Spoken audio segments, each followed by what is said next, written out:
And down with the king. It's Monday afternoon, early afternoon, or afternoon. What's going on, other than my batteries all being low? So most of the the regular characters, the blue chip characters, have been assigned out through pulling chits and activating through the game. A few of the players are in okay shape. This guy's got 75 PP. That's a big deal. He has room for whatever he wants. She's at 55, which is not as much as she needs. She's got the most powerful faction currently, perhaps, in terms of total prestige. That's on the table, but needs more capacity to increase the characters that she has. Whereas this guy has a lot of capacity, doesn't have a whole hell of a lot of prestige in his hands, but he does have powerful offices. The High Minister, the Minister of Justice. With Justice, he has a judge, the sheriff, he has the general. He's got a lot of powerful people who are going to help him in progressing through the game, if not necessarily enough points to go for a usurpation. Over here, this guy's still lackluster, but he's kind of recovering, but there's not enough characters to really recover. So he's going to have to start doing some skullduggery or get lucky, or cause some serious issues to other players, which might happen. Over here, this is sort of the third place character, only 25 PP, kind of brushing up against the limit, and much weaker than anyone else. Might be able to fall into a position, not as hopeless as over here, but still not in great shape. In terms of usurpation, I just don't feel like it's quite time yet. There's a lot of the support cards that are in here, although you can try to get them using the optional roles. And much worse, there's a lot of royals sitting in this deck. And not too many of them are sitting in people's hands, which means that there's a fair amount still in here. Once those royals start popping away and ending up in players' hands, that's going to change the dynamic a fair amount. The Royal Monarch support's at 40. We have a couple of political issues, townsman unrest and an agricultural crisis. Mainly we're just blundering along through the game, seeing what happens and whatever. Not too thrilled about it, of course, but at least I think I'm giving you guys a view of what the game is, so people who would like it, and I don't understand why, can see enough of what's going on, and maybe to see, hey, what kind of additional components or whatever would I have to make this game work a little bit smoother? Because if it were smoother, it wouldn't be as bad by far. Like, the cumbersome nature of the game is really what's getting in the way here. Late afternoon, let's slip another turn in at least before it's time for me to go play Raid. The funny thing is, playing this, I'm getting absolutely no desire to go play Crusader Kings. Whereas when I was playing something very different in flavor and whatnot, in terms of Banish All Their Fears, I really kind of wanted to play. But I don't know if this has broken me of Crusader Kings, or if it broke itself. It was getting dull in a lot of ways after about 100 years of game time. There's no sequencing for the order in which unresolved political problems are addressed. I do it top to bottom. Maybe the first player should have the right to choose them, whatever. It didn't really matter in this case. The townsman unrest was the first one, and Sir James was unable to resolve that. So the third turn of that, he loses his High Ministry. The agricultural crisis is also High Minister. There isn't one, so nobody can try to solve it. So it immediately exceeds. And 3 turns of townsman unrest causes a peasant's unrest. So we've got 3 hits. It goes down 30 points. That brings us to a 10, which I think usurpation value means we have a 0 there. which means things are getting pretty close. If this goes down another one, the government's in crisis. That causes some issues that I don't really recall. I should probably look that up, but if I don't look it up now, I probably won't remember that special case next turn when it might actually happen. That's actually a big deal. So if it does go to 0, it's huge. First of all, it puts a big minus 25 instead of just a 0, right? But it's more than that. Players cannot use more than half their IP each turn. +1 is added to all political problem die rolls, which means the problems don't go away. You stay at 0, like they become harder and harder to resolve. The status rating of all office holders and all NRCs is cut in half. Now this is bad. So like this guy has a status of 6 normally. That goes down to a 3. He actually, because he's associated with the government that's in crisis, he's actually worse than he would be normally. Which, you know, it's a complexity. But also the NRCs, neutral royals, this whole pile is cut in half. Wow. It doesn't affect his die roll thing, and I don't think it affects the marriage bonus for Queen Catherine, but her status, if it counts, it would be affected. So that's a big deal. And the crisis has ended when a new monarch is crowned, or when the support becomes a positive number again. Now I think the status is reestablished immediately after usurpation. It certainly is after a death of a king, which means the new player, you know, whoever gets the usurpation successfully, sure, they only have their own points to rely on, which means somebody just has to beat what they had. Now, what they had might be the best that was out there, but everybody can kind of gang up on them. But they get a little bit more. They get the new support value. They get, I'm trying to remember what else. Well, obviously officers are benefited by that. But yeah, there are significant, you know, they basically have a few turns. There's only 3 turns in which you can overthrow a usurpation with a counter usurpation. And that means that they actually have a little bit more stability than you would think right after a usurpation, which feels a little off to me. But again, that's probably more of a game balance thing. Give an advantage to the person who goes for it first. We're going to have to think pretty hard. Not this turn, because we're at 10, but next turn might be the end of the game. Important point to note, the peasant unrest that was created, that is the crown event for the turn. So we don't get to roll and see, you know, the king can't die or anything during this. Right, so this guy's got a powerful position politically in a lot of ways, but he doesn't have a royal and he doesn't have one in his hand. He doesn't want to use Thomas, but he got lucky. He drew an any activity card. You can recruit by treachery an enemy aligned royal. So I grabbed the Archbishop. That was the counter that I drew. That's a huge bonus in and of itself, a big 8 status, and impact potentially on some of these cards. I don't think he has anything that's impacted by that. He just has these fucking trade guild. Which, the agricultural crisis though might turn into a famine next turn, which would improve that. But I'm going to just grab Almari. Remember, I have all this huge 75. Now, I had maybe 50 here. Added 8 and 7 is 15 more. So I've got room for it because I have all that PP.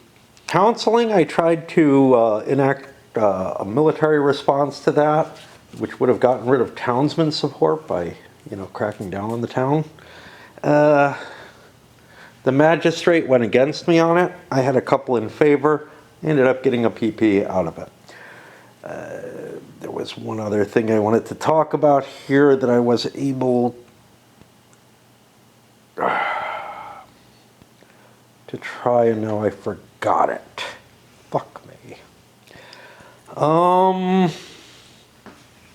Yeah, I feel like there was something else I wanted to talk about. Other than the counseling. But, oh yeah. So if I had an extra activity or something, I could have bought the High Ministry back for $3. I don't have $3, so it's not a big deal. But remember, that might not help, right? Like if I give it to Sir James, he goes to 4 and then drops to 2, and yeah, sure, whatever. But holding office is not necessarily a big bonus right now. Me trying to improve her position. Did not have a royal in her hand. But ended up taking the last of the characters from the chit cup. It is now empty. So unless somebody dies, we're not going to see any more.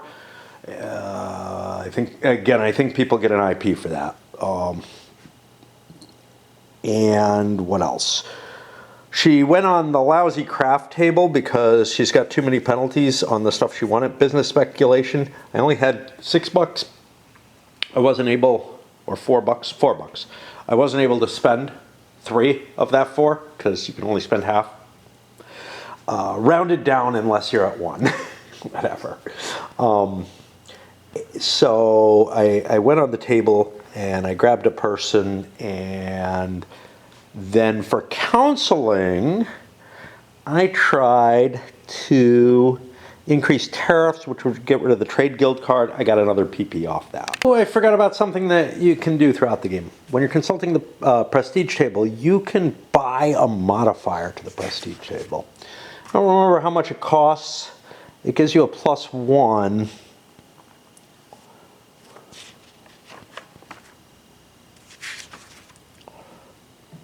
Conduct, that's C. Create, conduct. I don't see consult. There, consult is over here. They're not alphabetical. They're not according to the order here. They're not according to anything. They're totally different. If you have less than +2, you can pay 2 IPs to buy one.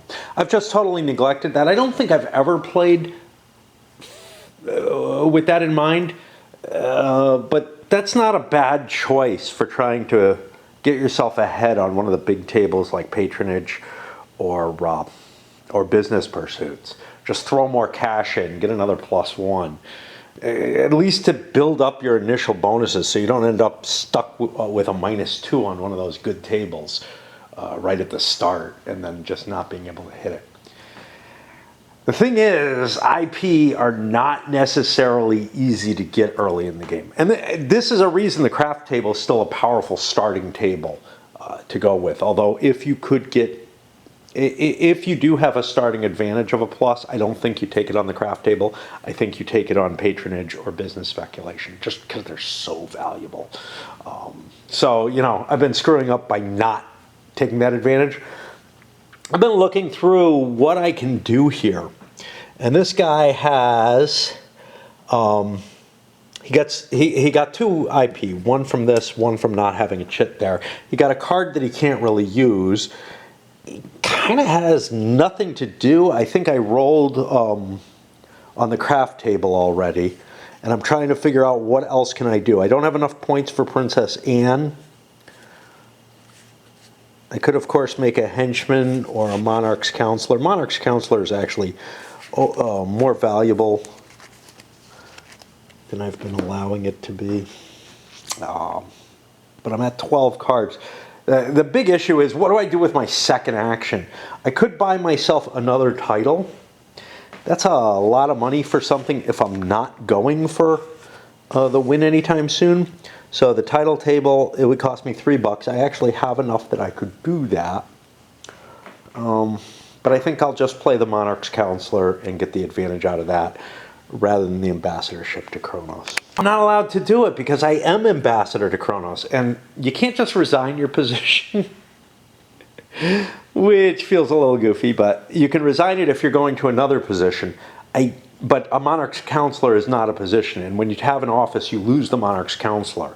So it's like, in a way, Monarch's Counselor is more powerful for normal gameplay functionality with the optional rule in play. Which means I really don't have shit that I can do. I might want to keep this cash. Let's see, I'm player number 1.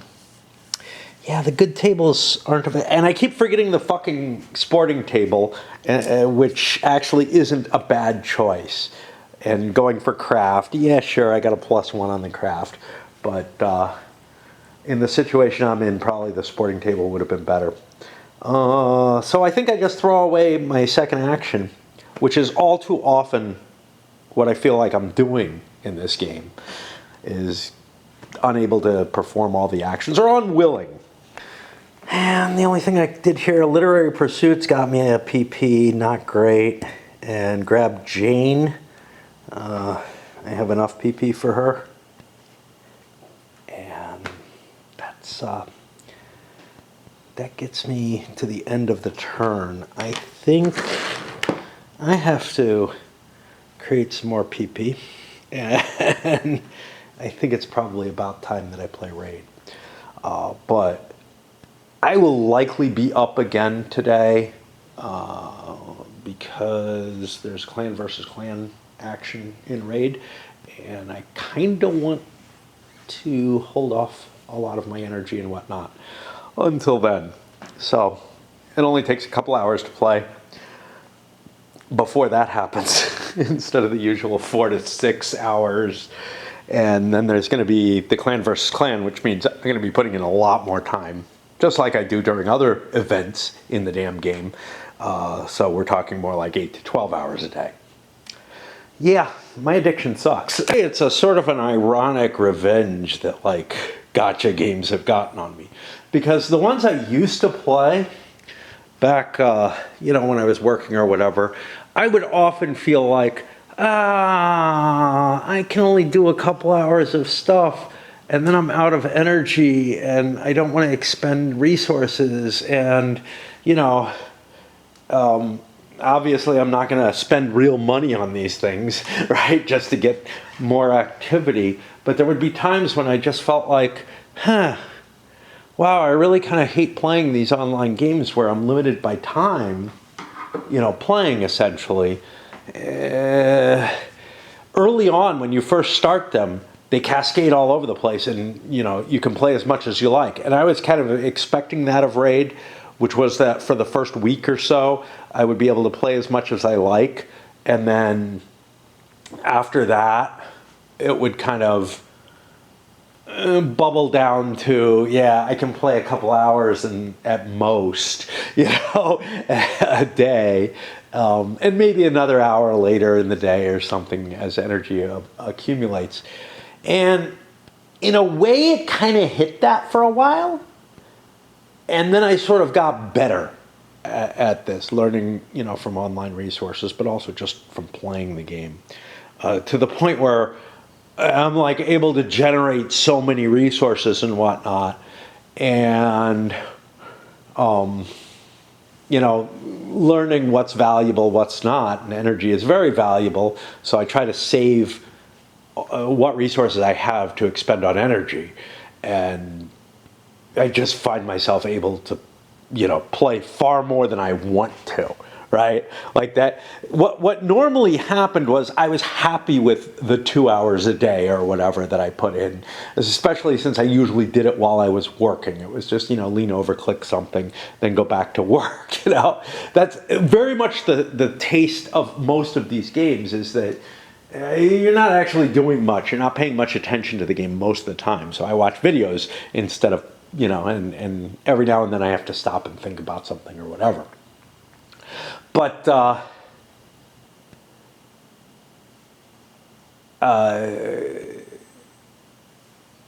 every now and then I would be like, oh, I'm bored, and sometimes I would open up a new one and start another game, or I would, play one of my other computer games or whatever, because I didn't want to, say, do a board game or something, and I didn't want to read or whatever, and I needed more of this mindless activity to do.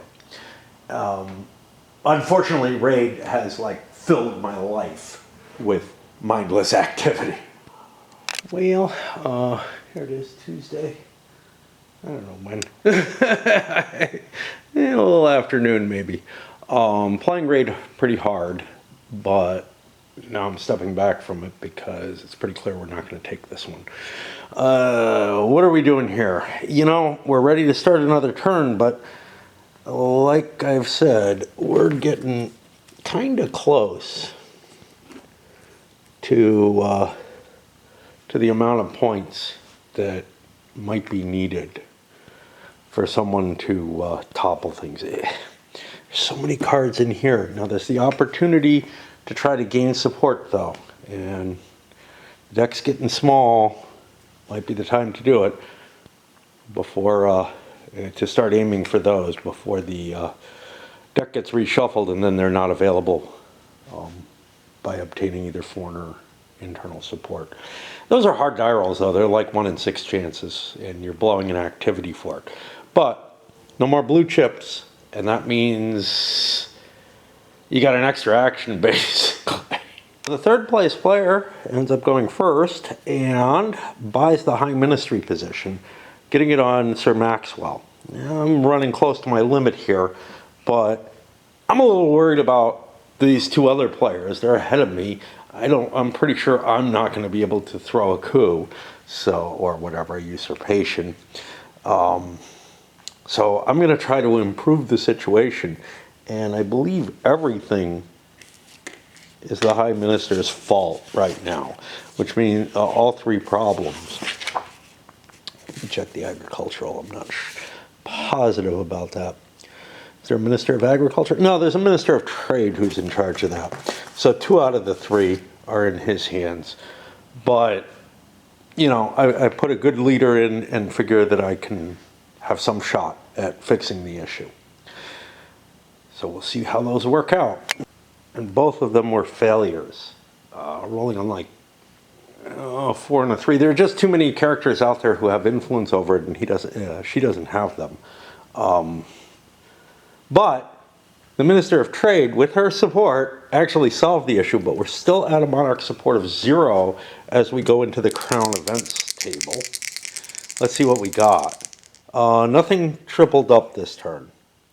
Townsman Unrest is tripled up, but that causes Peasant Unrest, I believe, which is already in place, right? Or maybe it's the other way around. I don't fucking remember. So hard. And again, it could be a little easier if you don't play with the options. We look. Yeah, Peasant Unrest, which is already in place. So I kind of would get a chance to try to solve the Peasant Unrest if that were the case, but instead we get a roll. We get a Royal Death!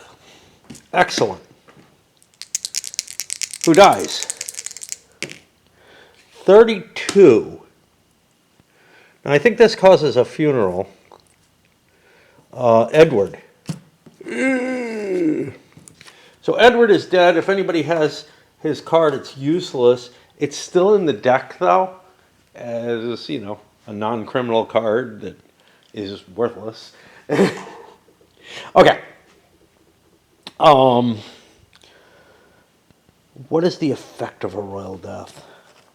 I believe that's going to cause a funeral. There's a funeral table, which is in the optionals. So you wouldn't normally hit that.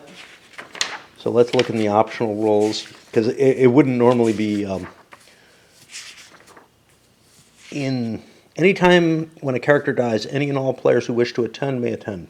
We've had a couple, actually, through duels and whatnot, and I haven't really worried. They must consult the funeral table if they do attend. So there's no modifiers to it, and it looks like it's overall positive, so I think people are going to go to it, but there might be some who are in good enough shape, like here with 75 pp, maybe I don't want to get a scandal, you know? I don't know. Chances are I'll roll on it anyway. The way of resolving timing is to always start with the first player and then move clockwise and stuff. But again, there's no hint as to how you should resolve timing issues. So like, could be the player whose turn it is currently, or the player to the left of them, or, you know, there's all kinds of room for, and you can argue, hey, that's kind of on the lines of when do you have to reshuffle the cards? Do you really need a rule for that in the rule book? And you know, we found we needed a convention for it in our gaming group, or at least one person thought we did. I tended to not really care too much, but I can see why it was a big deal. But in terms of player order and whatnot, for making decisions, sure. And that could be, hey, first player resolves any unresolved political problems they have first, and then in the order they choose, and then the second player does the same, etc. Or you could choose to do it differently. I don't know. But it's not covered in the rules is kind of the issue. And again, certainly the cards is a general thing that people might have a general procedure to follow there, like a policy that a gaming group has, like we did, which was you don't reshuffle the deck until somebody needs to draw and there isn't a card, right? Whatever the deck is, which slows game down, right? So you could see arguments against it, which is keep reshuffling the deck until such a time as all the discards are in or whatever, but that could cause issues as well. But with this, there really is some effect as to who makes what decision when. Not as much effect as there is in a game that very explicitly prevents any kind of timing by its rules, which is a game that I love, but is really problematic for it.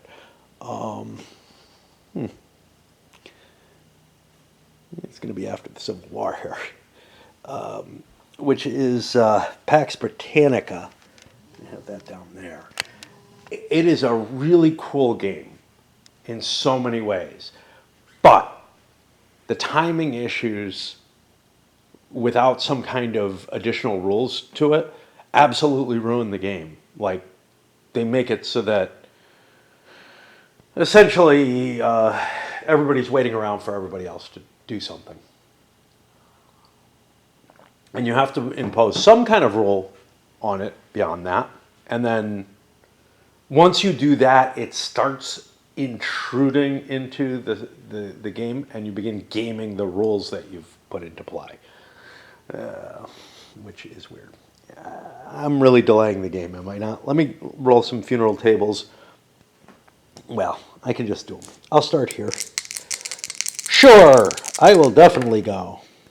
6. Attended the wrong funeral. Whoops.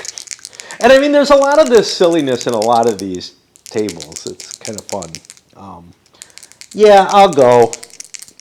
Anything but a 2 is okay. 4, improper attire, lose a pee-pee.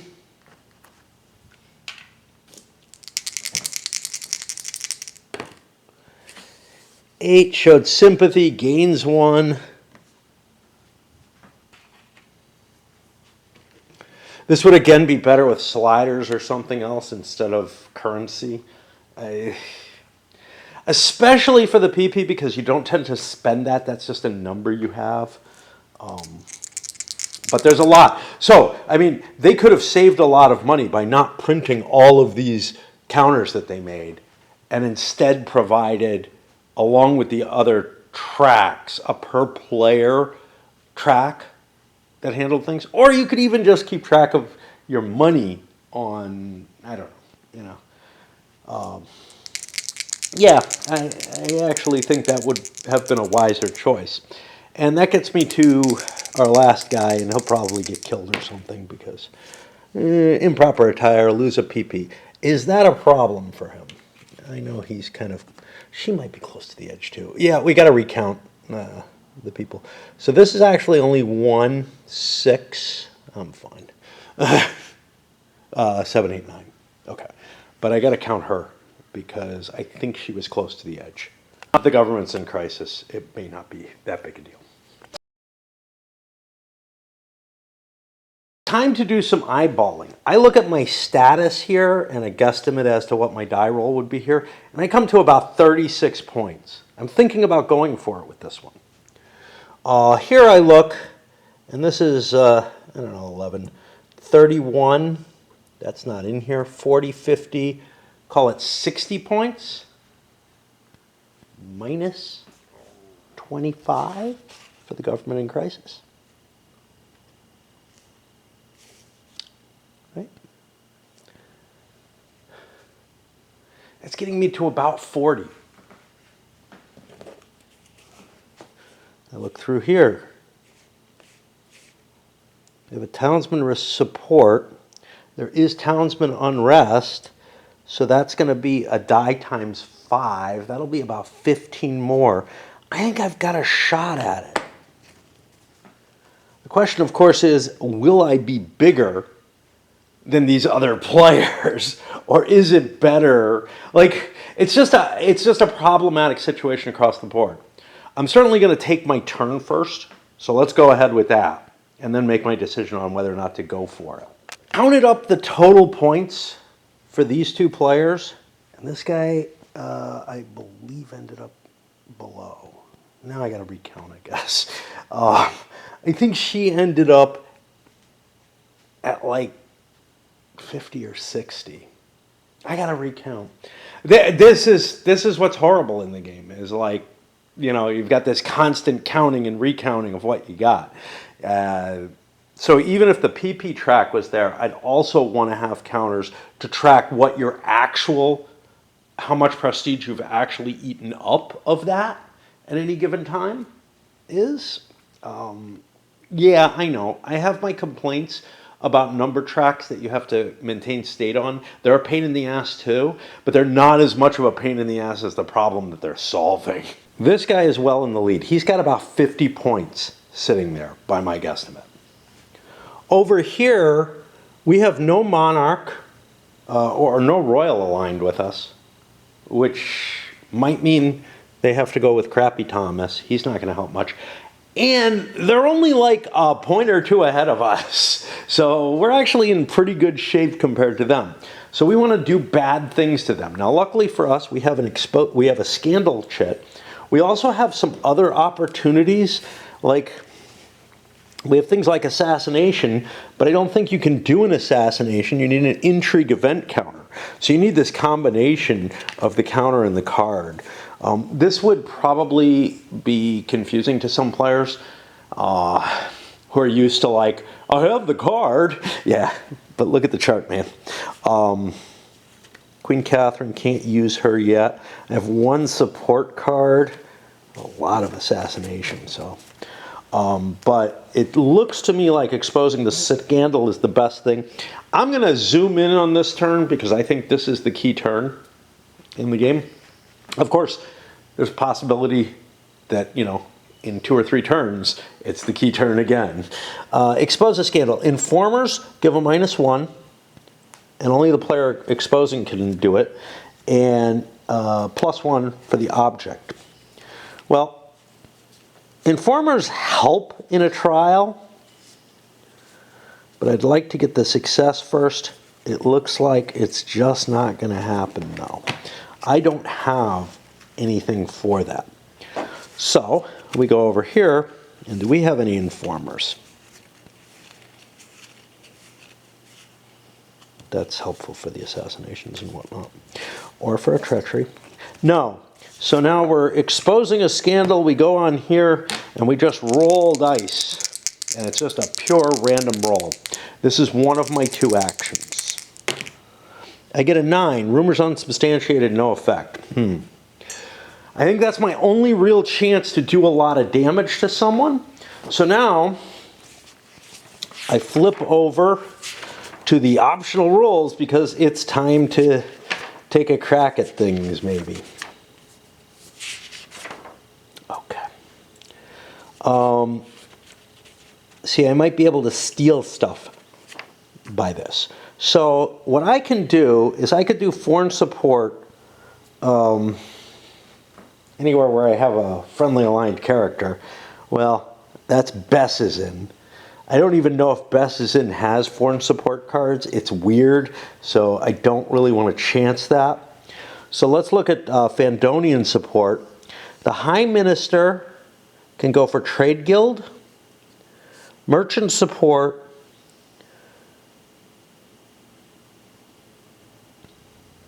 Navy support,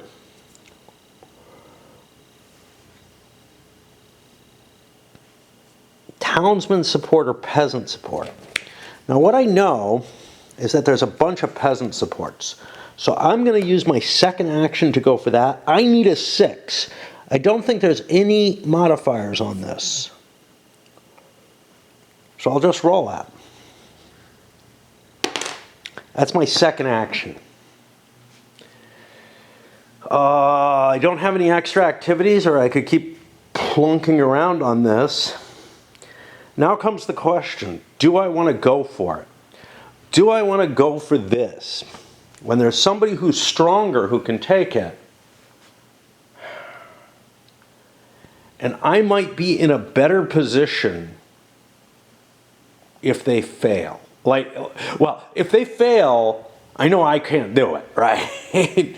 But if they succeed, I'll have 3 turns to build up my strength, and any support cards they have will be exposed. I have the High Minister, a lot of capability to try to grab things. I think it's best for me to just stop right there and move the dice over and get to this guy. Problem is this.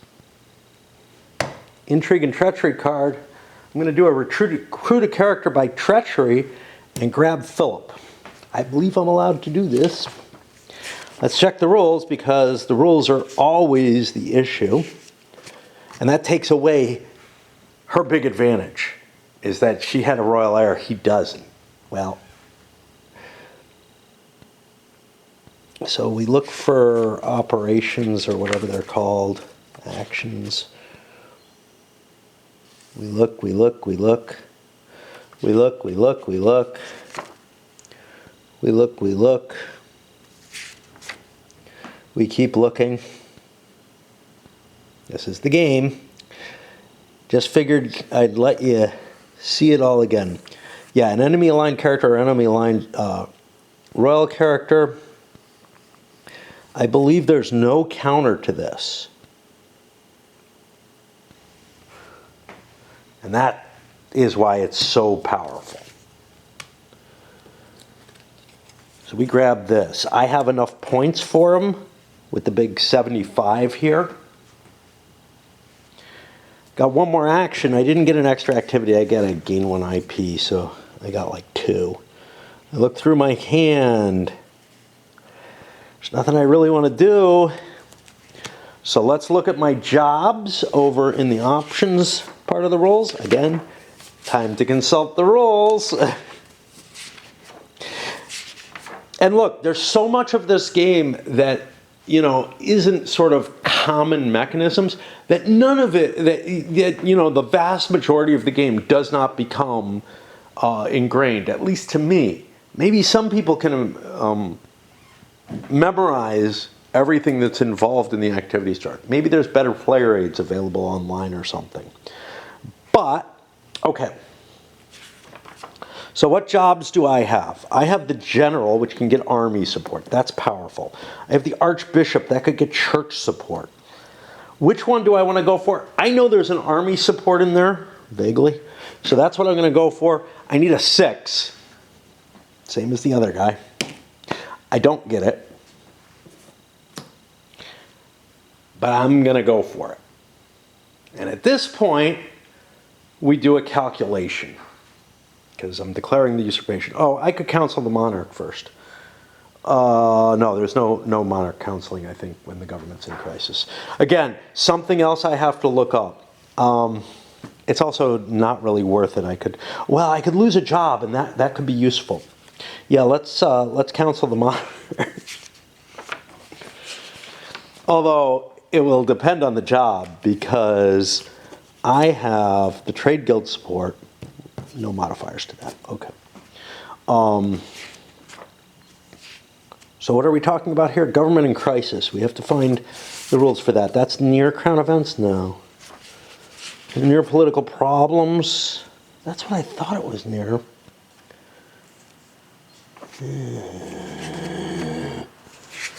Where the fuck is monarch support? Hiding. Okay, it's hiding way back here after like the trials and everything. No wonder. It's just not even fitted anywhere. Oh, now it's in crisis. That sends me to 33. +1 to political problem, die rolls. Yeah, that. So actually, if a problem had been generated, because we weren't in crisis at the beginning of the turn, status is cut in half, rounded down. I was rounding it up. Well, looks like you can indeed counsel. That might be worth it. Although Minister of Justice is... Oh, I already had a royal. Oh, well. I didn't see him. Again, so much state down there. Minister of Justice isn't really costing me anything to have him. Minister of the Army is costing me something, so maybe the Minister of Army should attempt to counsel. Didn't lose our job. In fact, we got the maximal result on attempting to discharge the High Minister, and that got rid of that from there. The High Minister has his hands in too many different things, and this guy was thinking pretty hard about going for it. I'm still more worried about them, but I didn't have any discharges that I could do against them.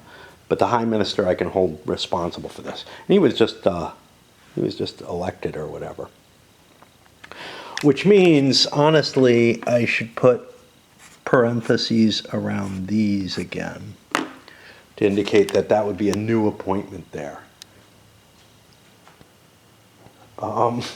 Okay. And it's time to count the usurpations. Let me get a piece of paper and start scribbling some stuff down. I'll get to that. Today's election day in Oregon, and I thought it was, for some reason, the 24th. I don't know. Mainly because it's 2024 and I saw 24 on the date for it or something like that. But I checked today. I was like, oh, I'll get it out a little early, you know, whatever. Make sure I get it out, right? It should have been done earlier. We have mail-in, all mail-in ballots here. And the mail just went by and picked it up out of my mailbox. I don't know if it's going to get postmarked by today. I'm hoping. It doesn't really matter. I mean, there were like four, it's primaries, obviously, and there were like four things that I was interested in, you know, and one of them I think is going to be pretty close. But I also feel like I'm pretty low information on it. Like, I'm not flipping a coin, but it doesn't feel like much more than that, to be honest. But yeah. Now, I could have run down, there is a post office, you know, a 25-minute walk away. They no longer have, and this pisses me off. I first noticed this when I came out west, but it had already started happening elsewhere where they'd like paint them and whatnot and change them to just lock boxes for, you know, making it easier to deliver stuff. They've really gotten rid of all the post boxes. And it really confused me when the first time I came out west was that, like, you know, I'd be going through towns and everything and there would be no post box. You basically have to find a post office. Now, we don't have a regular there's a post office downtown. You know, I used to be like a 15-minute walk away from, and flat ground at that, from like the major post office in Phoenix. But here, the major post office is all the way downtown. And that major post office in Phoenix didn't service me. They didn't bring my mail. They did bring mail to some people, but they didn't bring mine that was like a couple blocks away. Instead, it was one that was much, much further away, and that was actually run as a franchise through a public-private partnership, and was just like the most corrupt and evil place that I have ever dealt with. They basically, I mean, there was congressional inquiries into them. So, there were real problems with the place. But they didn't deliver the mail, right? And they lost something that they refused to deliver. And just like, it was in the office. And then when the office closed down like 5 years later, my dad got it back, returned to him. It was like, yeah, this was mailed so long ago, we don't really want to deliver it, but, and so then it got sent back to me finally. But it was like, a gift. It was a gown, basically, a men's gown from Morocco that he thought I would like. And I do, but I can't wear it anywhere, and it's too fancy and too nice to be like something I wear around the house. So it's just kind of weird. But yeah, I don't know whether or not like it's going to be postmarked, and I just don't feel like walking, a 25-minute walk. Like I had a hard enough time opening up the mail and voting on it for these. Like I said, there's 3 or 4 things I'm interested in, and none of them do I feel very passionate about. But okay. Now I'm going to actually get to writing down these things. But I guess the key thing is that the mail came by, picked up my mail. At least there's that. But I don't know. See, if she's out all day until like 7 or whatever and gets in at 8 into the office, into the post office, it may not get postmarked in time. But if she has to drop things off, and pick up new batches of mail and everything, which doesn't seem too unlikely.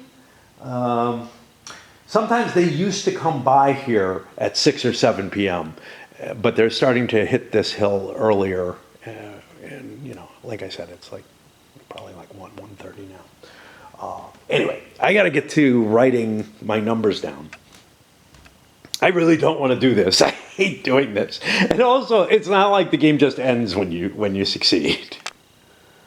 Okay, so Catherine actually doesn't count. She's just worth 10, so it's actually going to be even easier than I thought. I just saw that here. It says, if King George is the monarch and Queen Catherine is alive, calculate Catherine's usurpation value. Add 10 if the monarch is not George.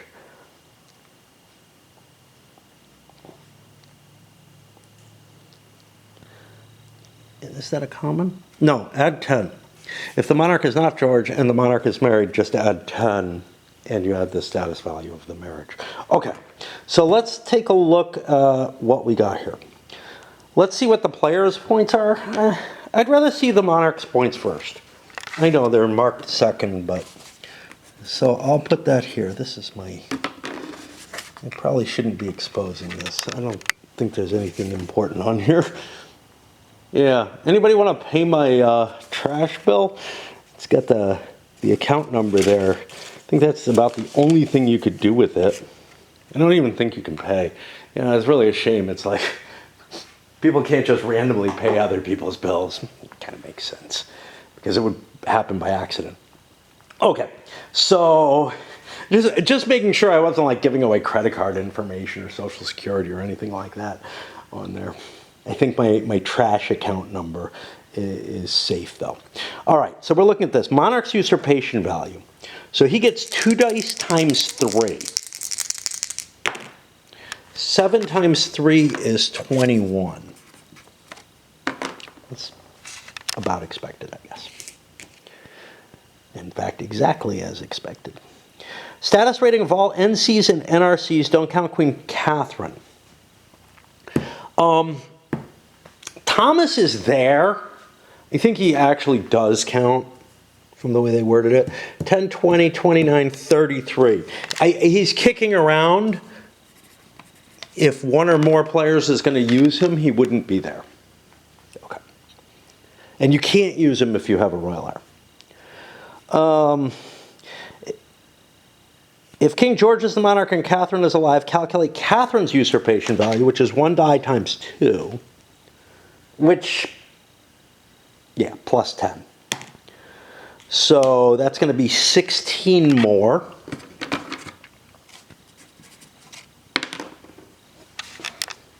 And then the monarch's support value is minus 25 for a grand total of 29, 39, 45. I got that beat just in cash on hand. Like, just the numbers that I have up here, even if I don't have the nephew Philip throwing himself in. Let's do it just for the fun of it. The Farquhar Thomas's usurpation, I'll go with Philip here. That's a die times 2. That'll be 6.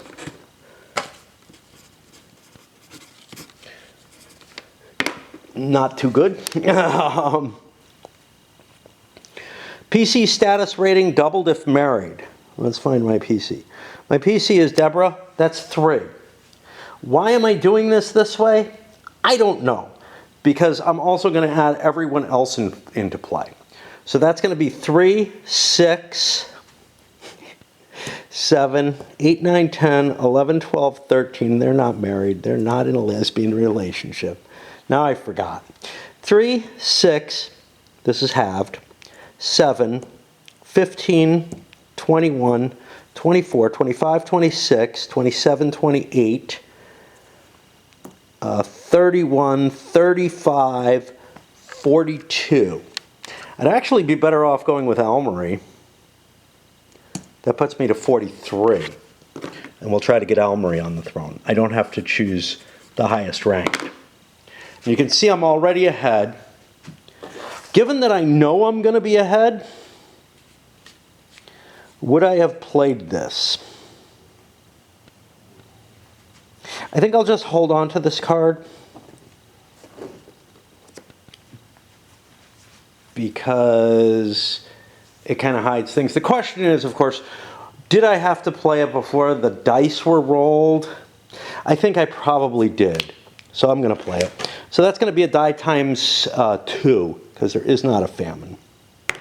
So that adds another 4, which means I have 53. What are the results?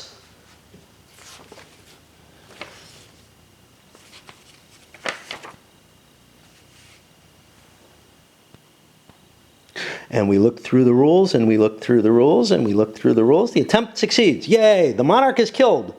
And the player's Farquhar Thomas becomes the monarch. Okay, so we have made Almery our monarch because that gets us an extra point. Thomas is dead. Ooh, there were 4 more points here. Oh, it was closer.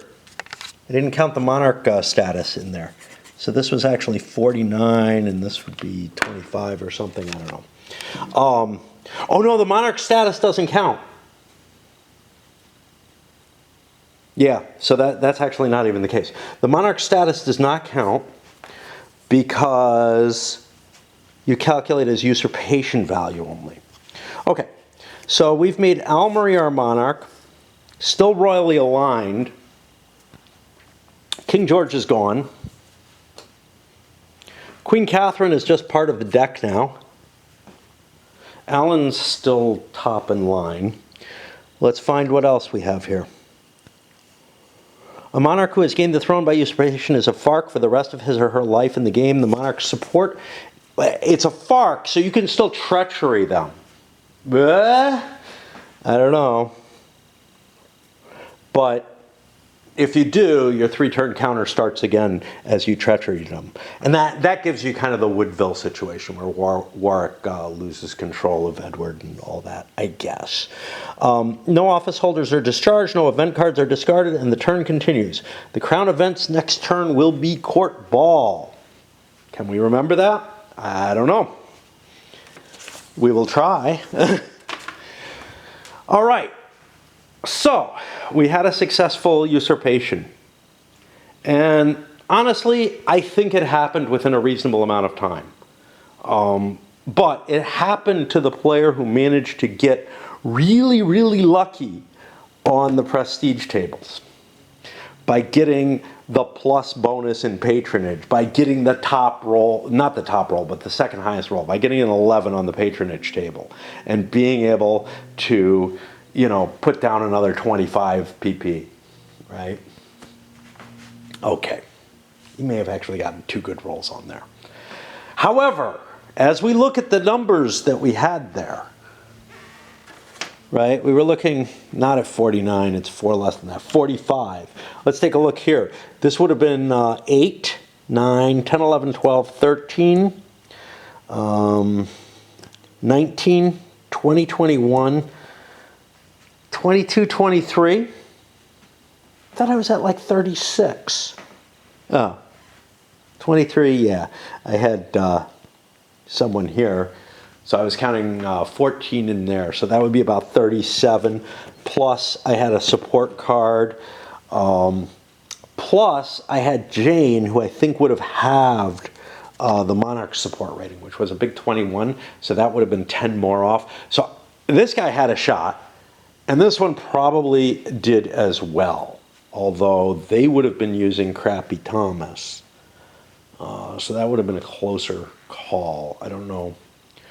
I think she lost most of her support cards. Yeah, she got some. She got some. Okay. And that means their turn is over. Her turn is over. His turn. This goes here. These characters are not going to count to support the usurpation. They're also not going to support any counter usurpation. They are just zeros now, as are any dead characters or whatever. We just had the death of the king, so it's time for another funeral.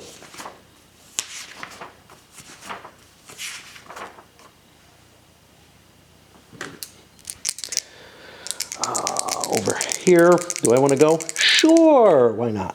8, gain 1 PP. Showed sympathy. All right, I'll come back if anything interesting happens. She delivered a moving eulogy, which she slept through, and this one fell into the grave. None of which was terribly... falling into the grave was lose 1 IP, I guess, like a coin falls out of your pocket or something.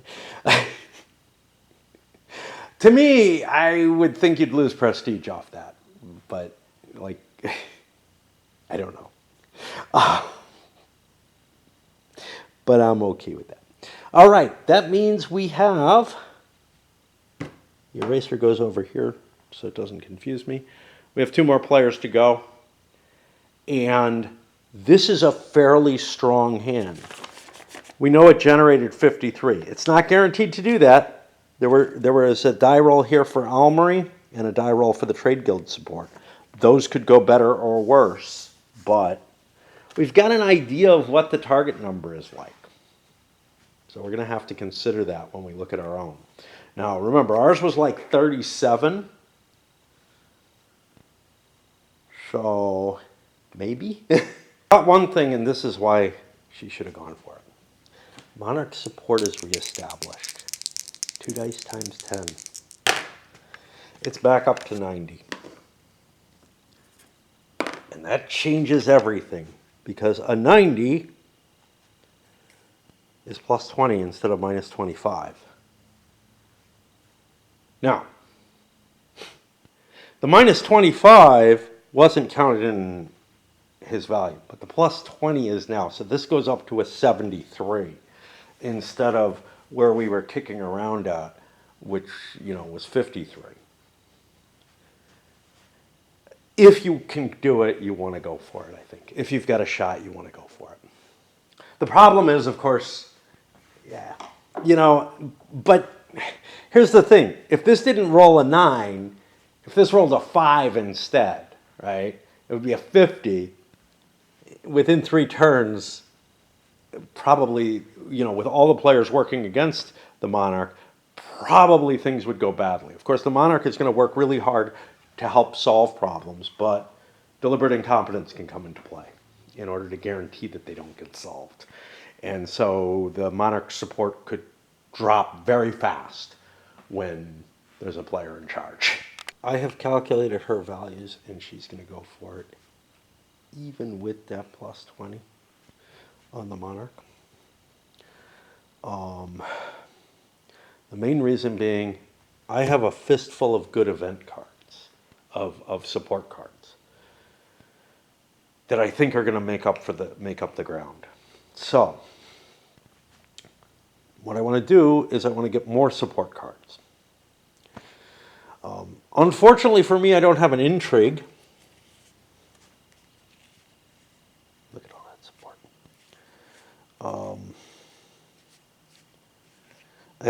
If I had an intrigue, I could try to assassinate, but more importantly, I could try to seduce someone and grab a character, but I don't have that capability right now. An intrigue counter would have done it, a card would have done it, neither one is available. I also have a lot of my points tied up in offices, which is not great. But there's Trade Guild support there. I'm going to have the Minister of Treasury try to take the Trade Guild support. I think I can do each one of these once. A 5 doesn't get it. Now I look for the next one. I know there's a lot of peasant support, but I don't have anybody for that. Do I have the High Minister? No, I have State. I don't have the Archbishop. I have the Minister of the Army. I have the Navy. The Navy, that doesn't help. Admiral and Navy, I could go for naval support or merchant support, maybe. I think I have trade. I'm going to go for the Navy. I could also go for foreign support, but again, I only have one PC in each country. I don't have an extra action or anything, so yeah. So I'll go for the Navy. Don't know if it's out there. Oh wait, do I have the Navy? I don't think so. I have Kronos. I have naval support, but I don't have the Admiral. I think there's only probably one Navy. Foreign support, Kronos is 1 die times 2. Why don't I go for... Geez. You know, I don't know what's passed and what hasn't. That's the problem. Let's go for the merchant support. I think there's probably more of them out there. So on a 6, I can get that. No such luck. I could counsel to try to get rid of a job. There's a danger in terms of PP for that. I've got 53, 58. But I'm kind of low right now because of all these jobs. I think I'm fine. I think I'm around 37, like I said. So what do we want to get rid of? We want to get rid of the Minister of State, right? Now, I'm actually gaining something off that. I want to get rid of a job on someone like Duke Marley with the ambassador to the city-states. He's got a lot of support, and he's losing half of it right now. So let me figure out what I'm going to counsel. Let me switch batteries because this one's dying. I'm going to try to enact repressive laws. I don't remember whether it was against peasants or townsmen. I marked it down there. But they're both the same, right? No, they're not both the same. So let's see which one I did. I went for townsmen. Okay. High Minister is over here. Won't get involved. Archbishop is here. Magistrate is over there. And Ministry of Justice is over here.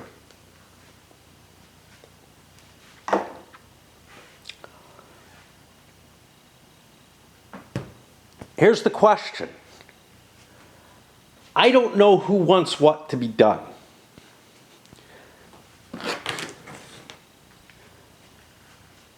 Is he aware that she's trying to get rid of a stupid office? Probably. Because I feel like that's kind of a known thing. On a 1 or a 2, I'm going to oppose it. Okay. So I end up opposing, but now she convinces him to support, to also oppose. No, she won't. He'll support it. So it's going to be at a +1. And actually, the king's involved too. It's at a... Wait. No, it wouldn't be at a +1. It was opposed by 2, by 3, by 2. Yeah. So this player is in the dark, not really paying attention to things. I've got no problem with that. So he's opposing at -3. He's supporting. So the counseling's at -2, which puts it to a 4. Monarch is displeased, lose office. Perfect, exactly what we wanted. We didn't want to go further because then we'd lose some PP. And now we're declaring, oh. Okay. And now we're declaring our coup. Again, I'll grab the piece of paper and we'll figure the values out. Start with the monarch again because this is the target value.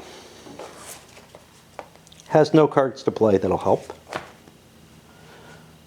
Usurpation value, halved if Jane is attempting the usurpation. She's not, the monarch is not married, so it's a D times 2. Why am I zooming in on this? I don't know, because it's kind of fun. To me, right now the game's gotten really exciting all at once. This is like, all that build-up, all that work, which was tedious and boring, there is an exciting end to this one. I don't think I've ever seen one that had an exciting end before. So, however you want to take that. So that's 10 here. My past experiences have not been good with this game. This one's been a little bit better. Sometimes that happens on video, is like, I have like a consistent, geez, this game really pissed me off. And then I end up videoing it and my opinions improved a little bit. Not for most of the game, but right now, it's actually gotten to be a competitive and interesting little thing. Okay. PC status rating doubled if married. Yeah, we'll add all the status ratings. So 3, 6, 7, 8. I have a knighthood here. Oops. God, I can never see these. So 8, 9, 10, 11, 12, 13, 14, 22, 25, 26, 27, 28, 29, 36, 44.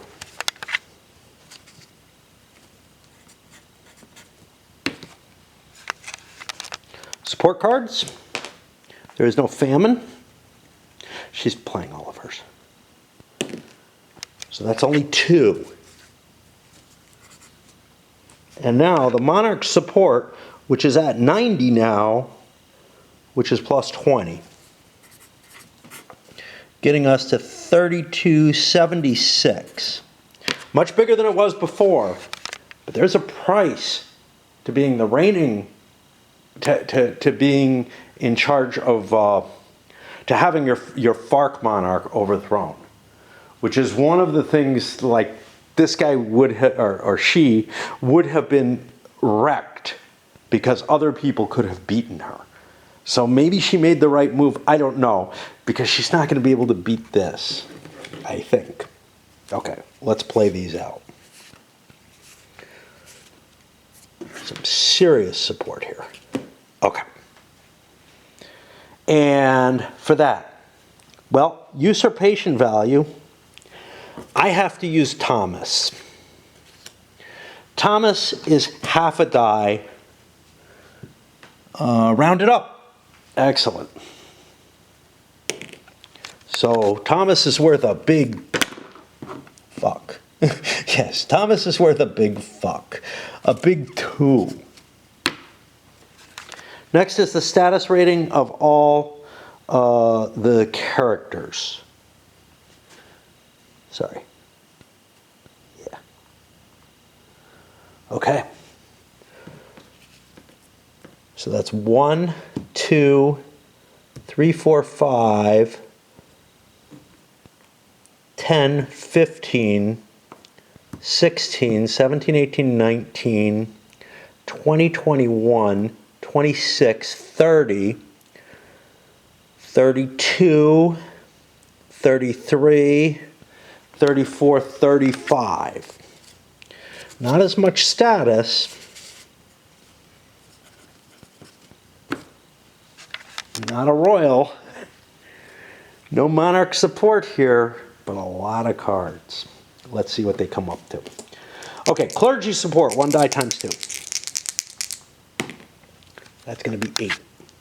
You'll see these are going to add up pretty fast, I think. Merchant support. There is no famine, a die times 2. Only 4. Like I said, it's going to be tight. And could we have held off? Try to lower the monarch support? Yeah, we could have. But with this many support cards in my hand, there's so much danger that they're going to get taken away. Because one of the things he'll be doing is defending himself by trying to do bad stuff to people. Kronos. I do not have the ambassador to Kronos. I don't know where the ambassador to Kronos is over there. So die times 2. Ugh. Peasant support. There is peasant unrest. This is a die times 8. Only 24. I was counting all dice as 3s and thought I would get over. I'm not really getting the kind of support, the kind of dice I need. Navy support, die times 4. I don't have the admiral, right? Somebody has the admiral. He's over there. That's 20. Did we get it? I don't know. 37, 45, 49, 51, 71, 75, yeah. 95, and I don't know, I think it's 105. Okay. We're going to have another battery swap happening. Okay. If your FARC monarch is successfully usurped, the FARC monarch and the player's PC are both killed.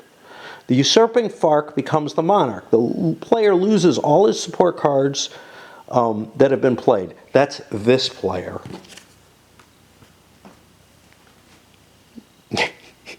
There's 2 players involved. The monarch's support is reestablished and no office holders are discarded, etc. Blah, blah, blah. Crown Events is still going to be a court ball. Okay, so Almery is now dead. We're going to take his royal alignment out. I believe that's how it's worded. I don't really care that much. And Thomas is now the head of state. Woo! Can I hold all this? I don't know. I may have to discharge someone. Okay. On top of that, Sir James has just died. And we have to take care of the death of a player character, which means I definitely need to swap batteries now because I got to go find that. Yeah, out of every 5 or 6, I've played this I don't know how many times, at least 5 or 6 times. I've only got like one or 2 plays listed on BGG, but those are plays that were recorded back when I had the Gamebox cards. I owned this, back when I was in high school or whatever. This is one that I bought back in those days, and I'm pretty sure I played it a few times under those conditions.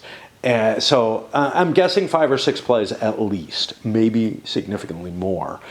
And this is the only time I remember any part of the game being enjoyable. Any part of it.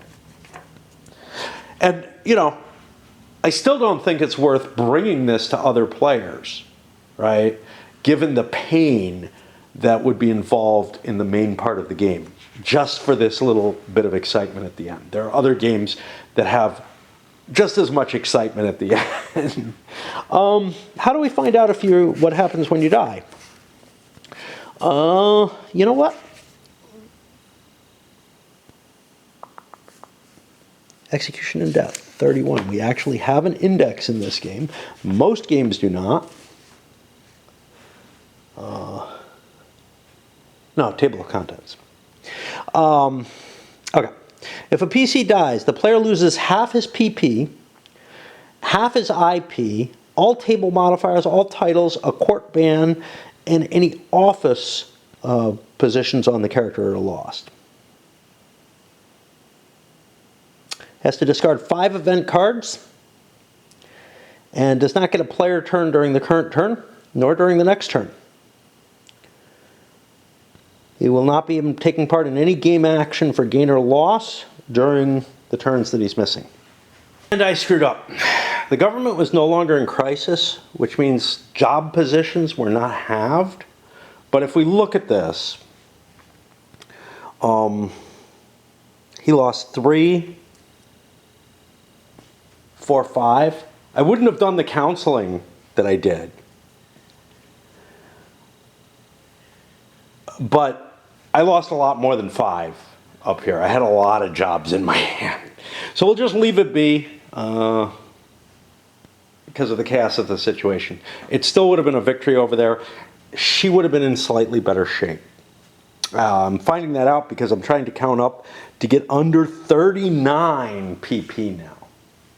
That big 70 whatever, 8 or whatever. Yeah, it's a lot less now. Not a terrible amount. I had a lot of excess. I have to get rid of 6. I'll get rid of Earl Francis and Lady Ruth, who will both go into the cup now and are now available up here in their piles. And again, they're not going to count in. They're not supporting anybody. They're supporting the dead king. Let me check her, make sure she's okay, because she just gained a monarch who costs 8 additional status. That's why you need the card, is the 4 additional status for that. Total cost of everything I have is 56, and I can hold 58. So that works out perfectly fine. We have to reestablish the monarch support yet again. Thomas is illegitimate, but the people love him all the same. Still a 90 support. Okay. And then back to the funeral table. Everyone except him gets to go. Chose not to risk it. Probably nothing bad would happen, but doesn't seem worth it when I'm in a position to possibly win the game. Improper attire, and went to the wrong funeral. Improper attire cost a PP. I hope I'm still okay here. I'm at 5, 6, 7. Again, always count. Oh, 5, 6, 7, 8. Yeah, I'm fine. Okay. And that's going to move the dice over here for the last player of this turn. Yeah, this has been a big one. I don't think anybody can supplant them that easily right away. But they got 3 turns. They got to hold it. 3 whole turns. And that's how it's written, right? Victory is 3 whole turns for 3 full turns. So yeah. And it's risk all. Gonna roll on the sporting table as my first action. I've got Earl Francis available to me. I've got an extra action, and I actually have a card for a royal as well, Princess Anne, who's really good because she has a high status. I can boost Alfred ahead of her, who has the same dice count. Maybe if things go terribly badly for her, I'll have a shot at things in a little while. Roll a 7. I'm a loser. Terrible. That rather massive turn to an end. In order to remind myself that the Crown Events is going to be a court ball, I'll place these here. It probably won't work, but because I can't really see it, but I need a break from the game at this point, and my battery needs to have some words spoken to it. Yeah, this was an exciting turn. I will give it that much. A lot of work. I don't mind doing all the counting when it's for something important, right? I do mind when it's like this continuous, hey, am I under my PP? Am I, how close am I to being able to take a shot at it and everything?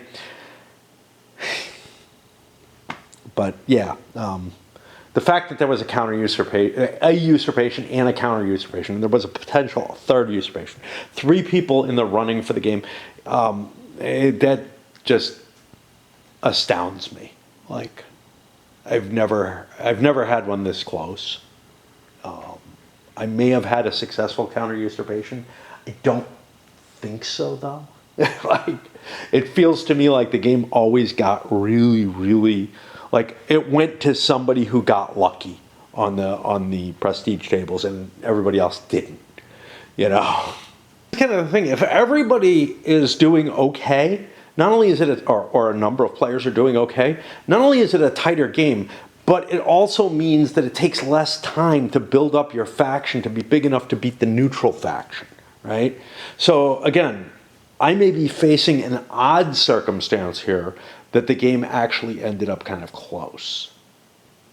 That's what it feels like to me, is that, you know, every other time I've played it, it was all the long drudgery and not really culminating into anything. You know, one player eventually started running away with it or whatever. So this is not that unpleasant at this moment. Everything before this was. And we still have 3 more turns of cycling through. But yeah, now it's like player versus player type action. We're no longer worried about depleting that. It's kind of a neat mechanism. Hey, there's a whole reserve of or a reservoir of support for the king there, and the real game doesn't start until you drain some of it. But it just felt kind of painful to get to here. It really did. Like, the building up wasn't fun. In a lot of games, the building up is the fun part, right? And in this one, it feels like the opposite. It's like the only part where there was any like real player versus player activity of any significance was just right now, right at the ending. Part of why the players, that may be the argument for why the game ended up kind of interesting at the end. Because if you do snipe each other and do nasty things to one another a lot and get successful with those, you're just dragging the game on. You're just making it so that, like, you know, it's going to take longer and longer to pull from this reservoir. Yeah, it just generates some really, really weird dynamics that I'm not used to in most games. As for the weather report, it's turned into a dreary, rainy day. I think I made the right choice. Yeah, I could have skedaddled out early in the morning, but again, the next couple days are going to be okay. So, although I did set my battery running for my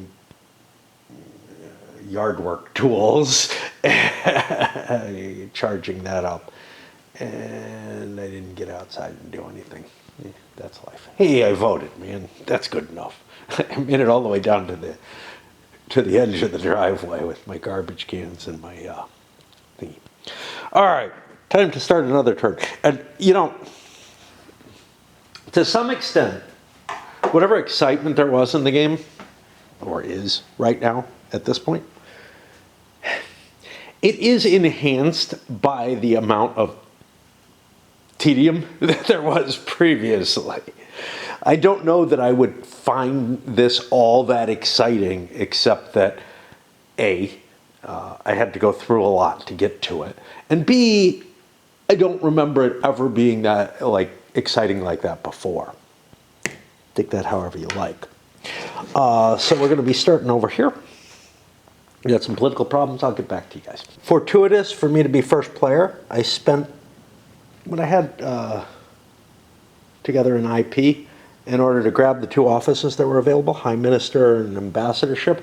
That gives me 4 more points for the, inevitable next usurpation attempt. And we have to check this? Yeah, we actually do the political problems now.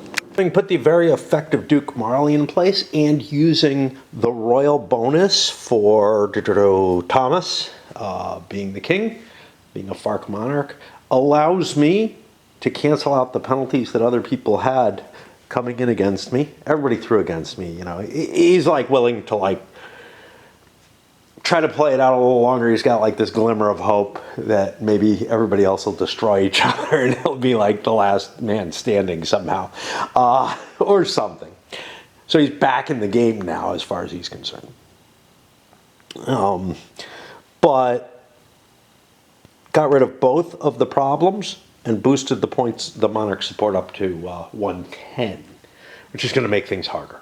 You know, remember I was saying, oh, it looks like, you know, the Monarch support will have enough time to drop down, maybe not all the way to 0, but pretty far with everybody working against him. Yeah, that was the case for him, but not the case for this player with all the jobs that she has. And especially being able to buy 2 more positions and just, you know, grab everything into place. Also, I think the only Monarch's counselor, so she actually could do more than cancel everyone out, but Duke Marley is so effective that 6s always fail anyway, so all I had to do was cancel things out. Having him in the High Ministry is really, really valuable because a lot of the problems are the High Minister, and if they're not, a lot of them are influenced by the High Minister as well, perhaps, you know, like agricultural crisis and stuff like that. So it's a very powerful position to have, but especially to have somebody capable in it. Where does that get us? That gets us to Crown Events, which we had the dice on, and that's going to be a court ball, which means, oddly enough, Melanie is still not allowed in the court. Even though her king is in charge, she is denied the right. Let's check that, because I know the player-controlled FARC allows you to get rid of a bunch of like wrongdoings and stuff, but I don't know if like she's been rehabilitated. They may return any who are banished, imprisoned, or wrongdoers. May also lift a ban from court balls. But do I want to go to the court ball is the question. So I have a court ball modifier. Actually, I do not. I got banned without, there are no penalties to it. Overall, it's a positive. Like, it's a good thing in general. 8 or higher is good. I only lose anything on a 5 or less, so it's slightly skewed in favor. Do I want to put that extra risk in play? I think so. Interesting, because I actually, like, I have the option. I don't have to remove the ban from the court ball, which means that, like, I'm more flexible than everyone else. Everyone else has to go to the court ball.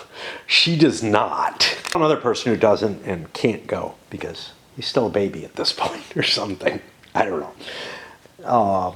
But he's out for the turn and can have no effect on anything. Interesting thing happened. Everyone got the same result. A 5, ill-mannered, lose 1 PP. So I guess things are a little tense this time. And then we go over here, and there were problems in play. So the Monarch support doesn't go up by 5 for no problems and not adding more. And we go to the player turns, and there's actually a character for her to pick up. She's close to the edge, though, at this point.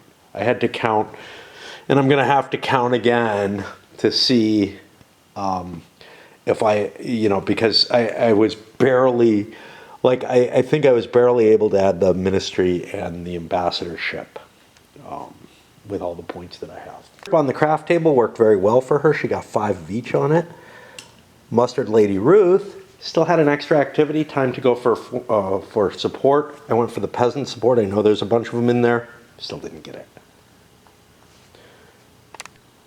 I think I'm still allowed to counsel the monarch as well. So I probably want to do that. Nobody has a free counsel for the court ball, so I don't have any of those to remember. To solidify my position, I counseled that there be another court ball next turn, because that'll avoid problems, right? As long as we're partying, there can be no problems. This is a good life lesson, actually. Make life a continuous party, and there will never be a problem in your life. Just remember that. Okay, over here. He went on the sporting table. It's an interesting table. It doesn't cost any money, but it has high payoffs. I ended up getting 10 PPs with no modifier coming to me still, which was enough that I could grab Princess Anne from a card I had in my hand. And then, so that's two of my actions. I had an extra activity, and I went ahead and did what? I looked for, the only thing I can go for, foreign support from Kronos, since I have someone there. And I got a roll of a 6, which I think will succeed. This is the one reason for going to other countries. So yeah, actually a 5 or a 6 would succeed. Now there's one Kronos foreign support here, so I steal this. If anybody else has any, they hand it to me, and I can look through the discard pile for some. I don't know if he had any, if they would be available, because he's actually out of the game right now in some sort of weird sort of way. Like the way it's worded, you might make an argument that you couldn't get cards out of his hand for any reason. I think actually that would hold, because you couldn't intrigue him or anything else. However, it feels a little funky. It feels like one of those things that would come to an argument. But I feel like the rules are pretty clearly stated in a way that he would be immune. Turns out there is only one of each foreign support as far as I can tell, unless there's more in here. But yeah, that gets me this. I think I have a choice of whether to put it in my hand or leave it face up. I'll leave it face up, because why not? You know, I think I don't know if you're allowed to play them and expose them early. You probably usually wouldn't want to, but if it's known that you have it, you might as well have it face up. The only thing it prevents is having to discard cards. Well, so it can allow you to discard cards if you wish to have too many. And it can also serve as a buffer for your illegal cards, so that they're less likely to draw one of those. However, I'm at 12 cards, so I'm just putting it face up anyway, and saying that's the best, I can hope for. Somebody can still steal it from me, but they have to go to Kronos, and who's going to go to Kronos but me? That moves us here.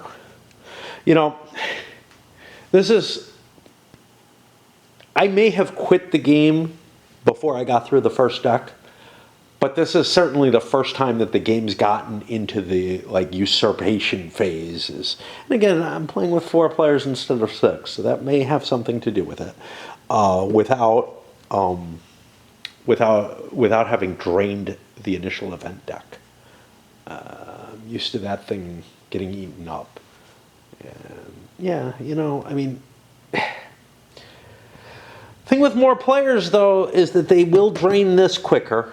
So it's going to be, or maybe at the same amount of time and same amount of cards and everything. So I don't know that it's particularly, I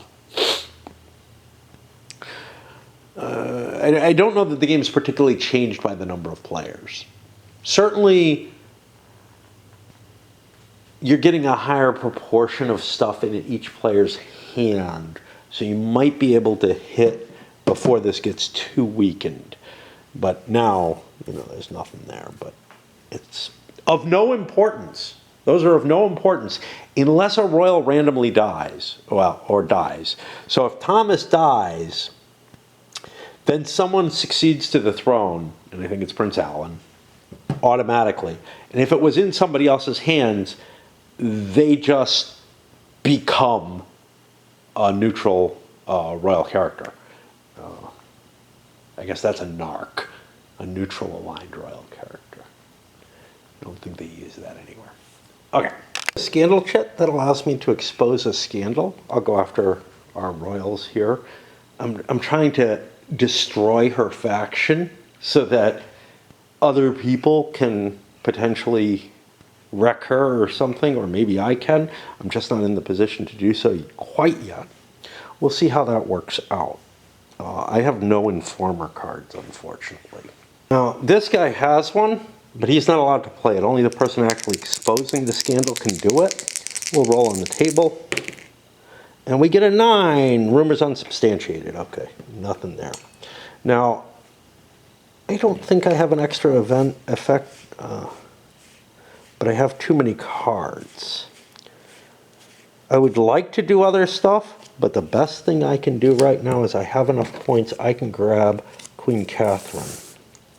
And that gives me a royal who can try to seize the throne as well.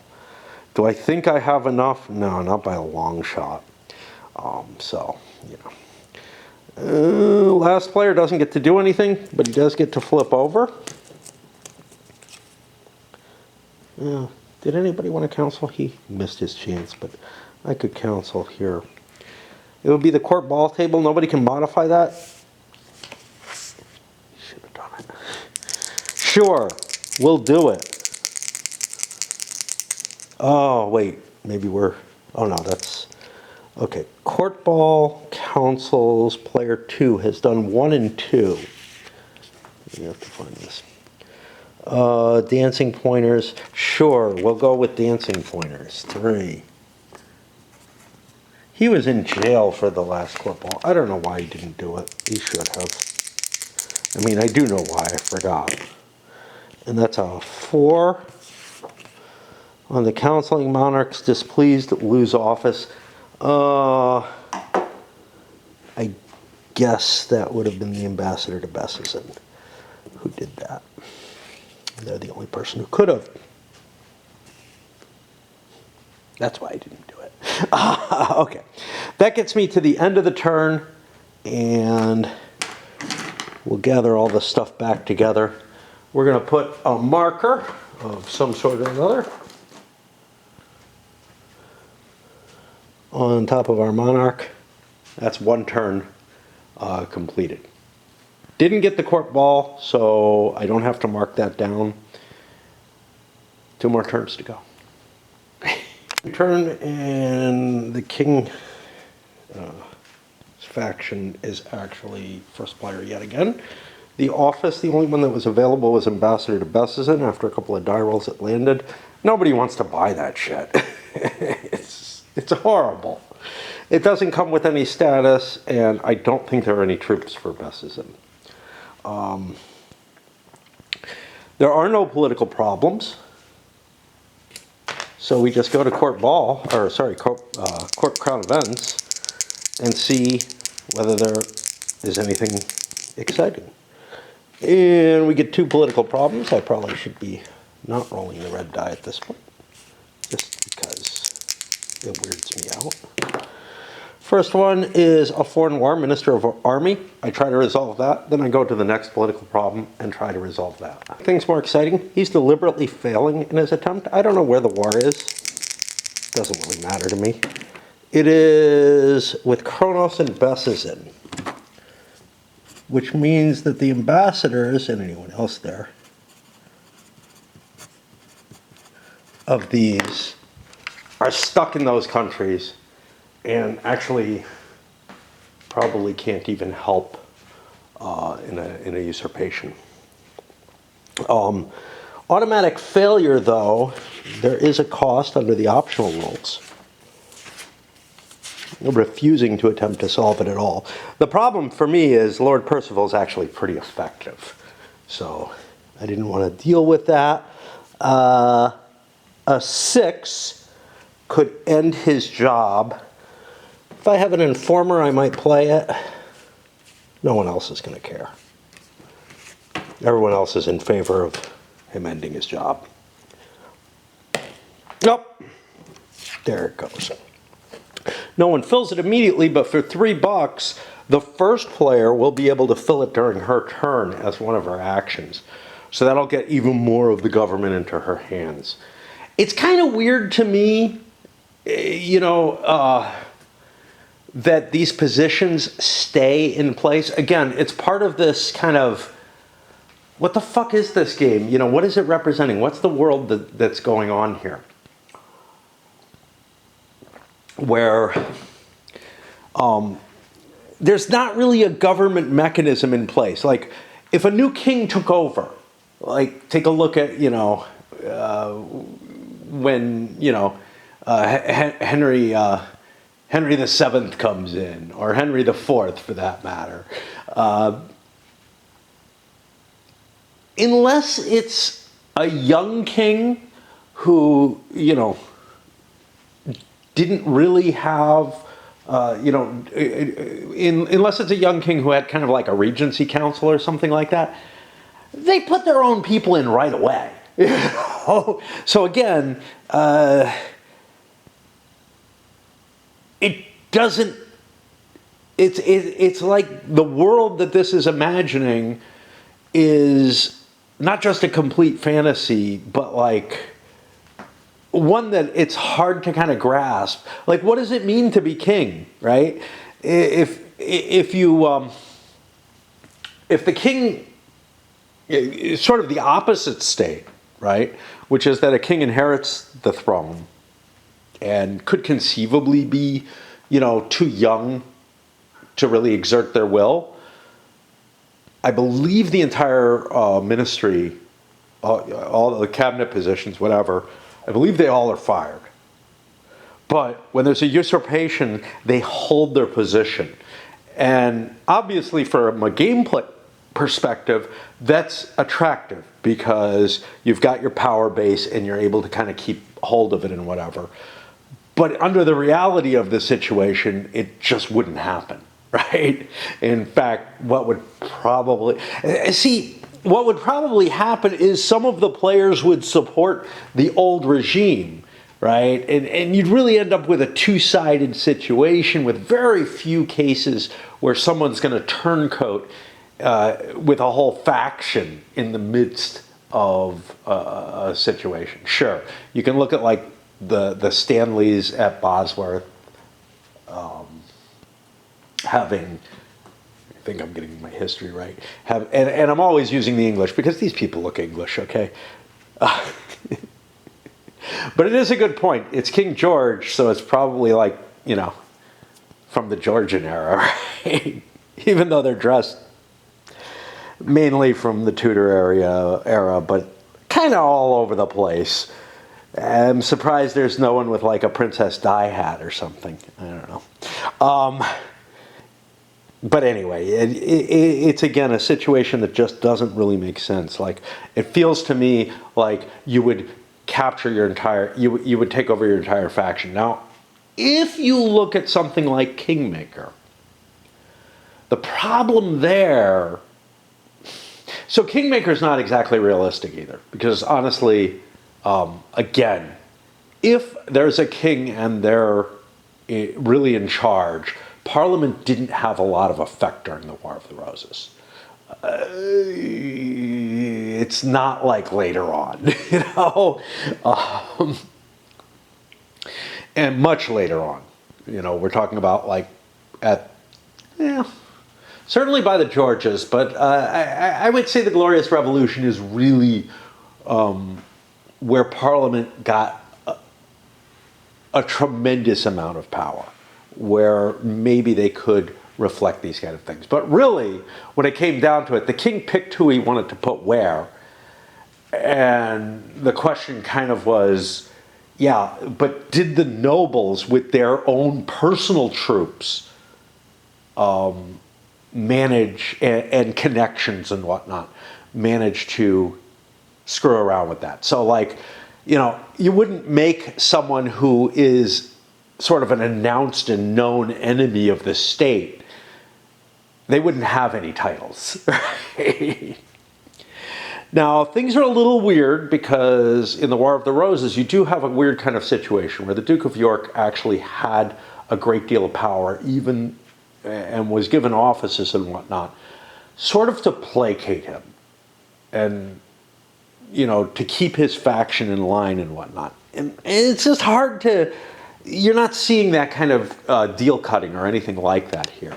Well, what I feel comes closer to the reality in England, for example, than this by far, and than Kingmaker even, is something more like Junta, where offices have to be given out to everyone. Anyway. At least in Kingmaker, if you have and you're playing with the advanced parliament role, if you're playing without the advanced parliament role, I think the king just gets to assign everything out, if there's a sole king. And if not, the chancellor gets to assign everything out, which is actually closer to the reality. And if you're playing with the advanced parliament, quite often the king has enough votes, etc., to be able to create a coalition among players, which I actually really like the dynamics of. That feels kind of like Junta, but in Junta, whatever deals you cut, you don't have to keep. But the difference in Junta is you have to give a job to every faction. You don't, like, there's very few situations where everyone is owed a job. There might be, yeah. Anyway, where am I here? What am I doing? I'm looking at the next political problem, because this one was deliberately failed. There were no informers or anything. And then the second one is another foreign war. So this is interesting. This is interesting. Normally, you would get rid of the event, and I think that's what I'm just going to do. I think that's what the rules have. But there's something in me that says, hey, it could open up and add yet more countries to the war. Instead of the 3 turns, it spreads everywhere. But we don't want to think too hard. So we got a townsman unrest with the high minister. Well, we want to solve this because we're the government. The magistrate is opposed. He's over there. The archbishop is over here and is opposed. And the king is in favor. That evens it out. A monarch's counselor gives me 1 in my favor. So who is it? The high minister, right? Yeah. Who has a capability of 6, which means on a 1 through 5 I resolve the problem, which I do. So we take a 10-point penalty for the foreign war and a 10-point bonus for resolving an issue as soon as it came up. So we don't do anything to the monarch's support. This is the thing. This is a powerful enough faction that I think she can hold the throne for Thomas. Probably marry him too. Because she's, you know, I don't think she's even seduced anyone, damn it. She's not the most powerful of all. That's over here, but certainly one with some effectiveness as opposed to, you know, this old nun here or whatever. By the Ministry of the Army, where am I going to put it? I'd love to put it on Sir Drew, but then I'd lose my ambassadorship to Sardarkan or whatever.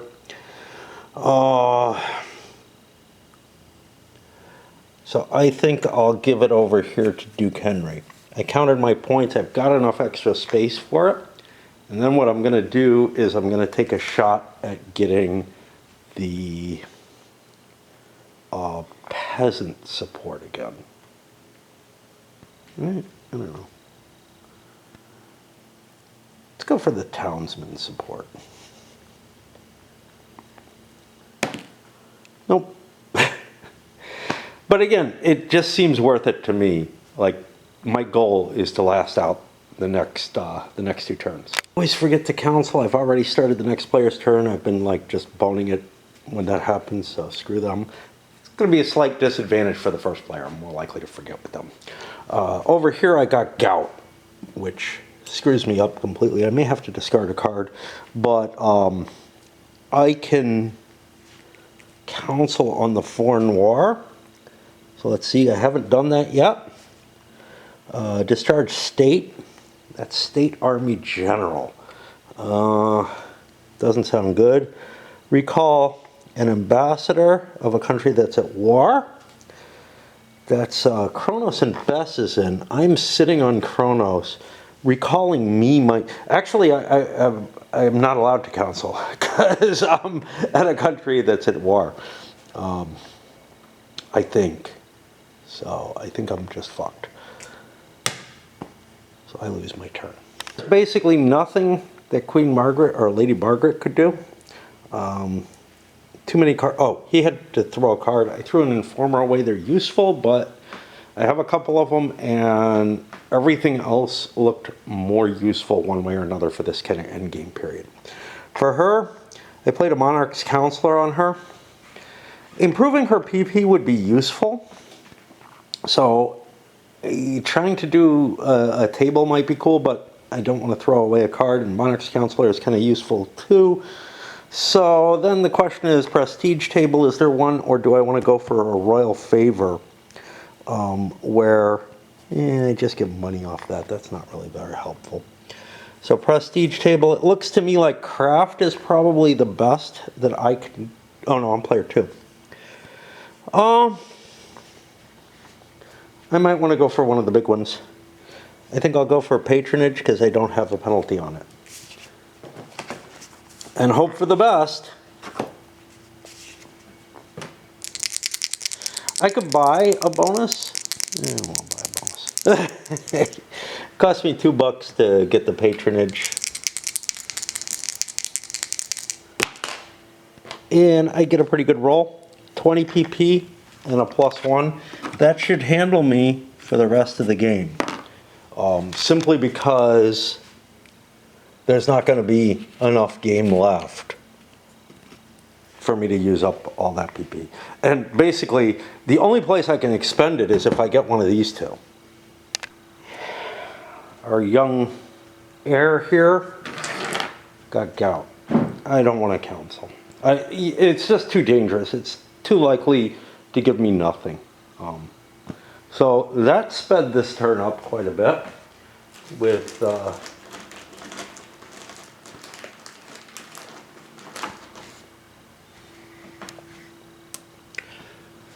2 players not getting one. It's Wednesday afternoon, probably getting close to 1. A pretty enough day that I kind of have to go shopping, but I'm waking up late again now, which is fine. Just have to, I don't know, the biggie is having to motivate. Anyway, like I woke up and didn't immediately kind of think, oh, I thought should go shopping, not have to go shopping, this kind of thing. All right, here we are at the beginning of what may well be, I hope it is, the last turn of the game. I think it's likely. And that puts us over here. There are no open offices. No open offices. These are not offices. And what does that mean? Political problems? I can't remember, and there's no sequence of play that's available. It's tiny, you know, but I always get confused as to which thing to go first. Mainly it's the office phase that I don't remember. I don't know. Crown events, it feels like political problems should happen first. So we have, or should happen second. We have one political problem, this foreign war. Let's find what it is. What it is over here. Minister of the Army is in charge. Who dat?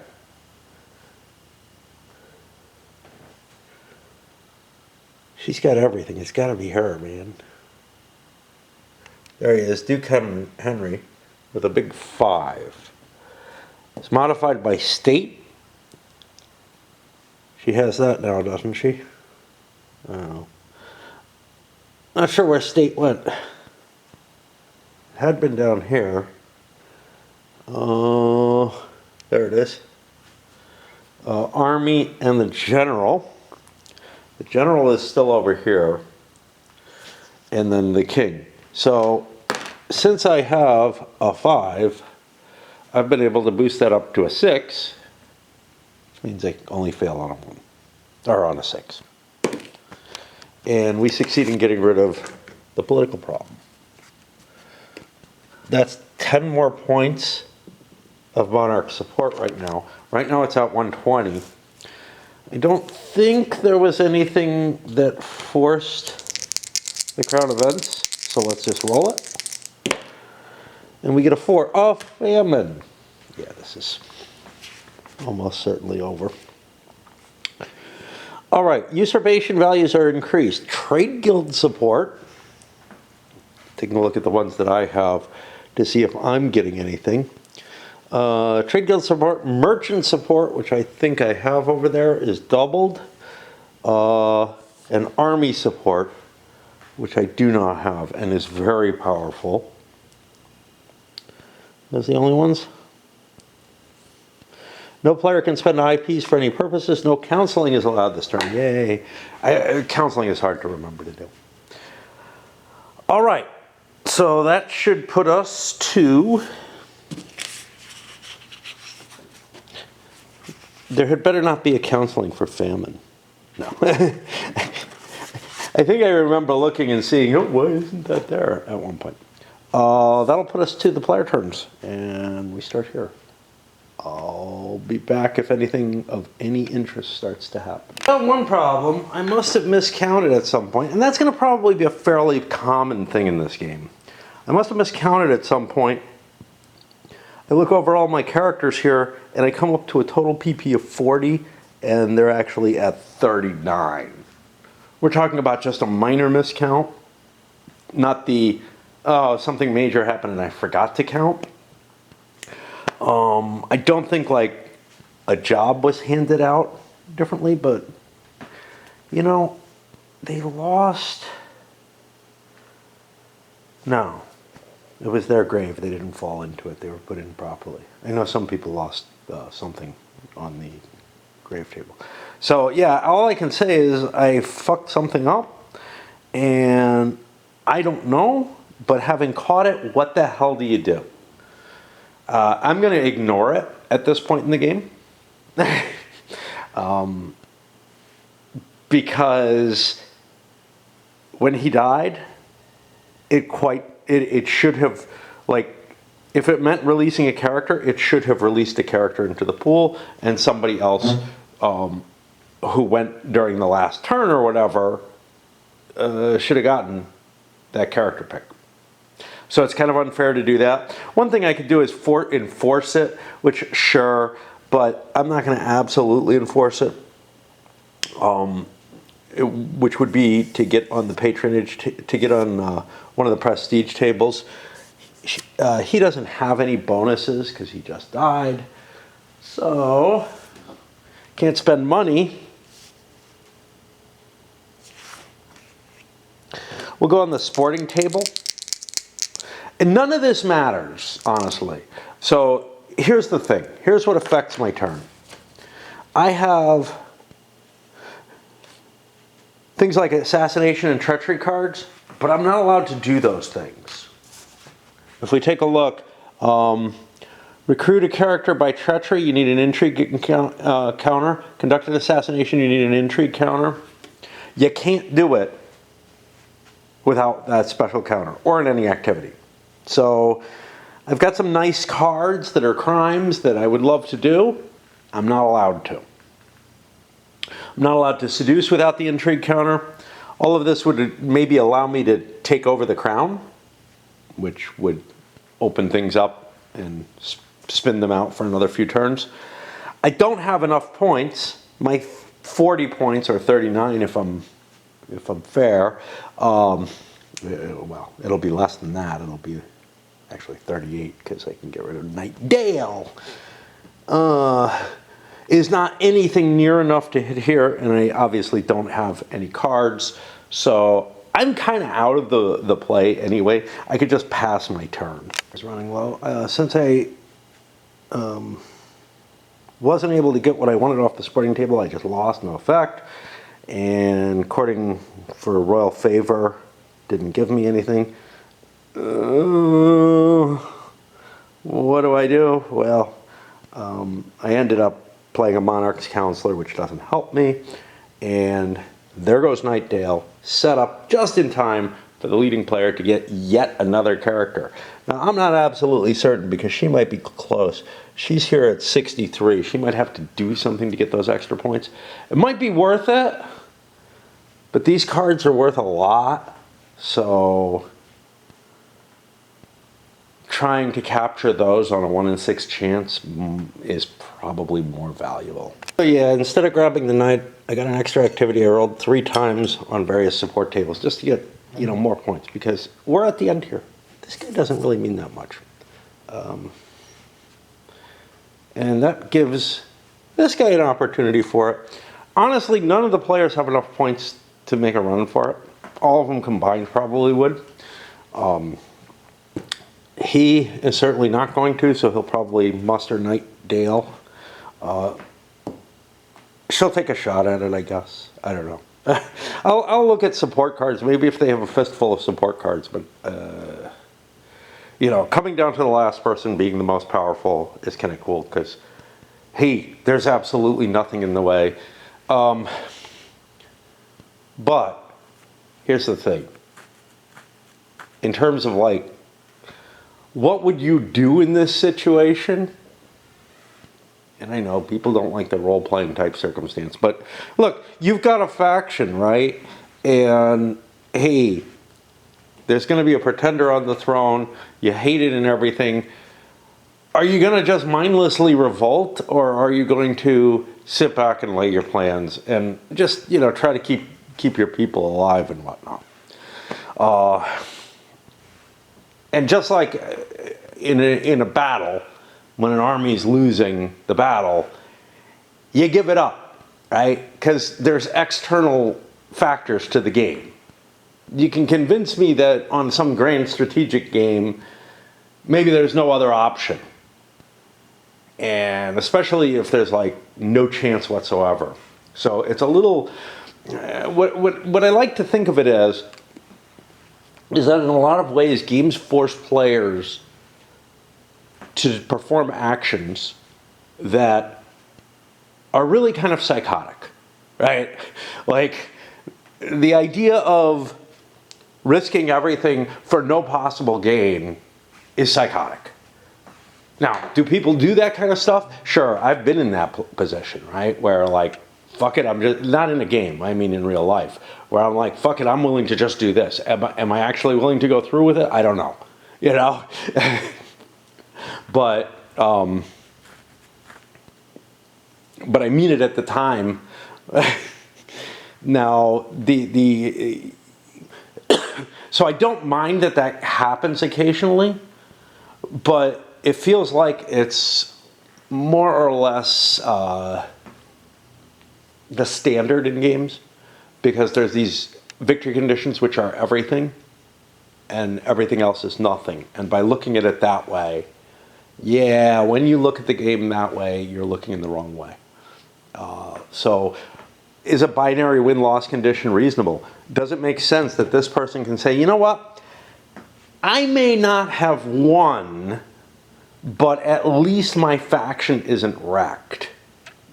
Of course, that's what it is in game terms in this. It's not like everybody in the faction gets executed like they historically would. No, the royal heir gets executed, and the one major person. Whoever is in charge, you know, there's some level of clemency in this game that's just so much higher. There's a clemency table, isn't there? Yeah. It's just so much higher than the reality, right? There's absolutely like no concept of legitimacy to a king, in the sense that, like, you know, the royal succession and everything. So much less than we are used to in our real world.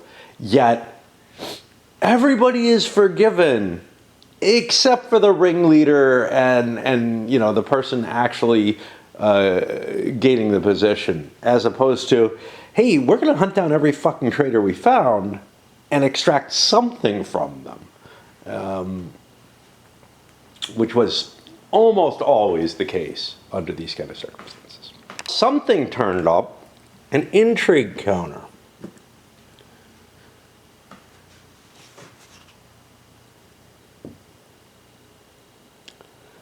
I do not have an assassination, and you need an assassination card to do an assassination.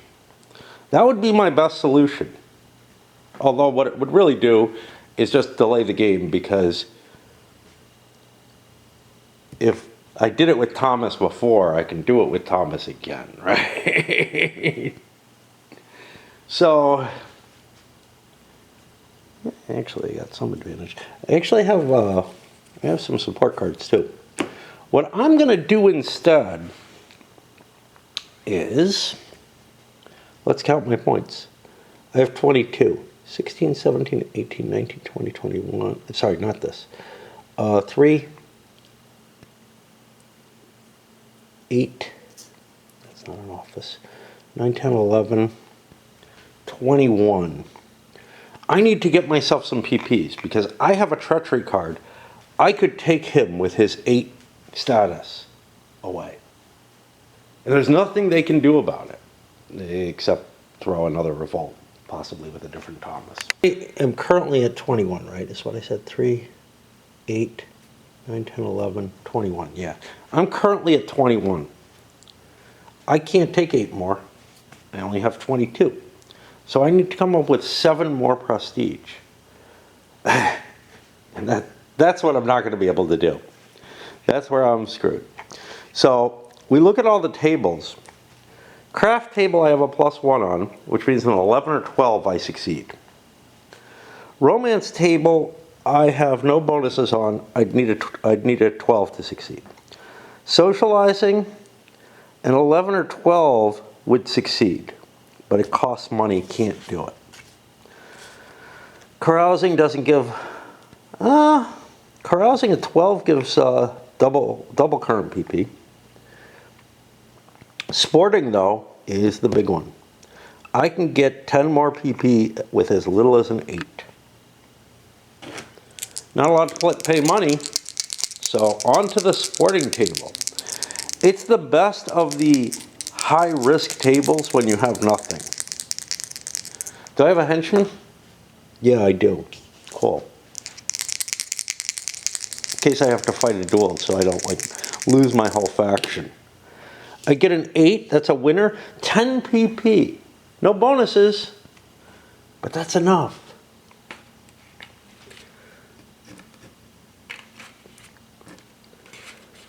Always make change. And that means now, with my intrigue counter, and yeah, I have some, and a treachery card,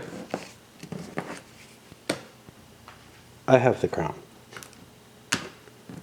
And this is going to go on for longer.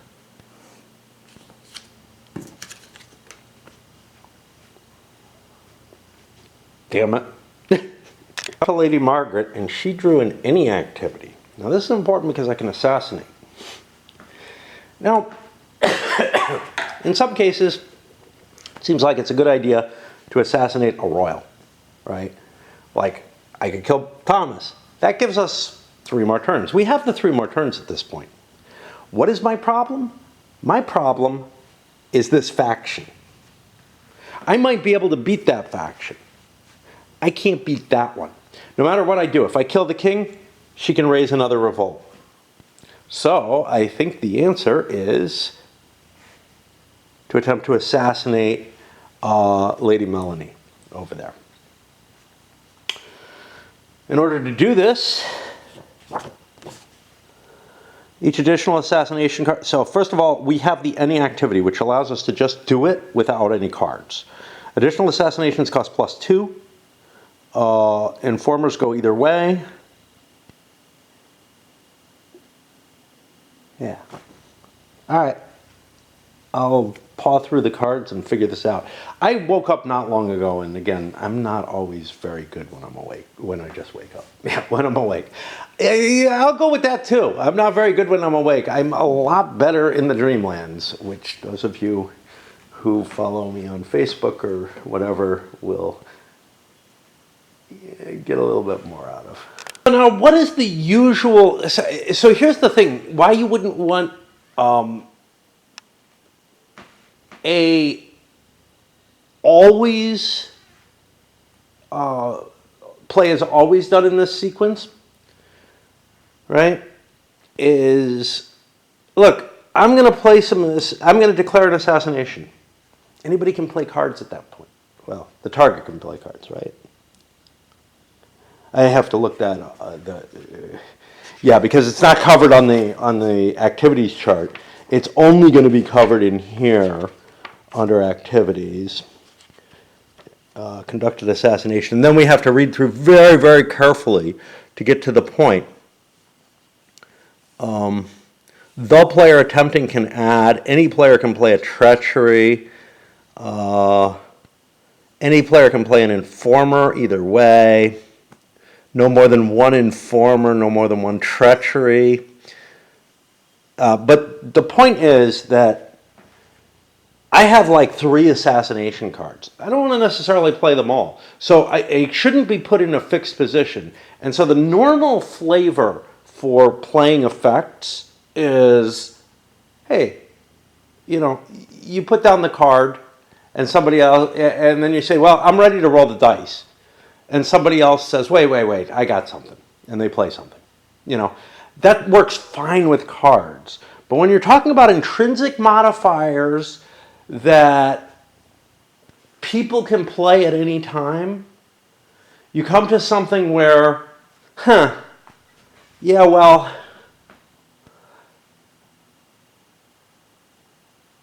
I don't know. You know, I guess it can be done the same as cards there. It's not as dangerous a situation as it is in packs. I'm trying to think if there's anything in this game where you really, really don't want someone committing a point one way or the other. Like, it's okay to reveal something that you're doing. What's not okay is to be able to reserve a capability across multiple actions.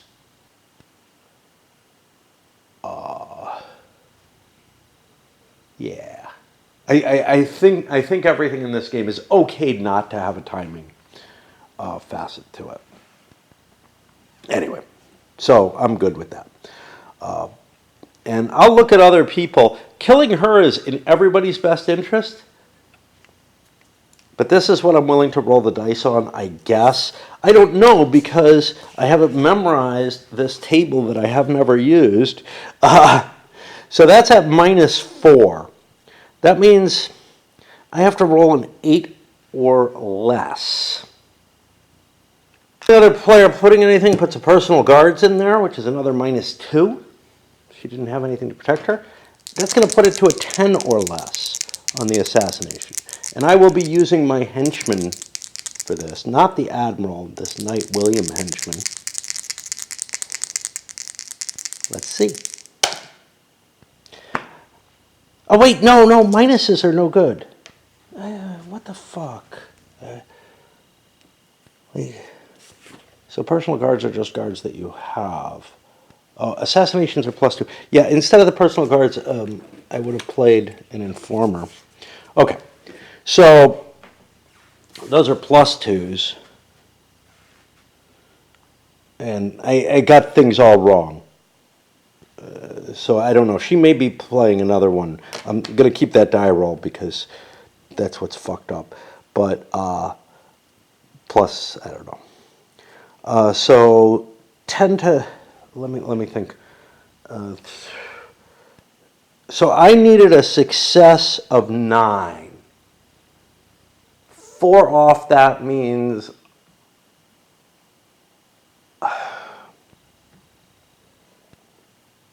I need to roll a 5 or more. I'm good with this.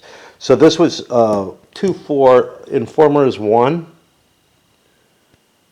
No, Informer's +2. So 2, 4, 6. I actually get the 9.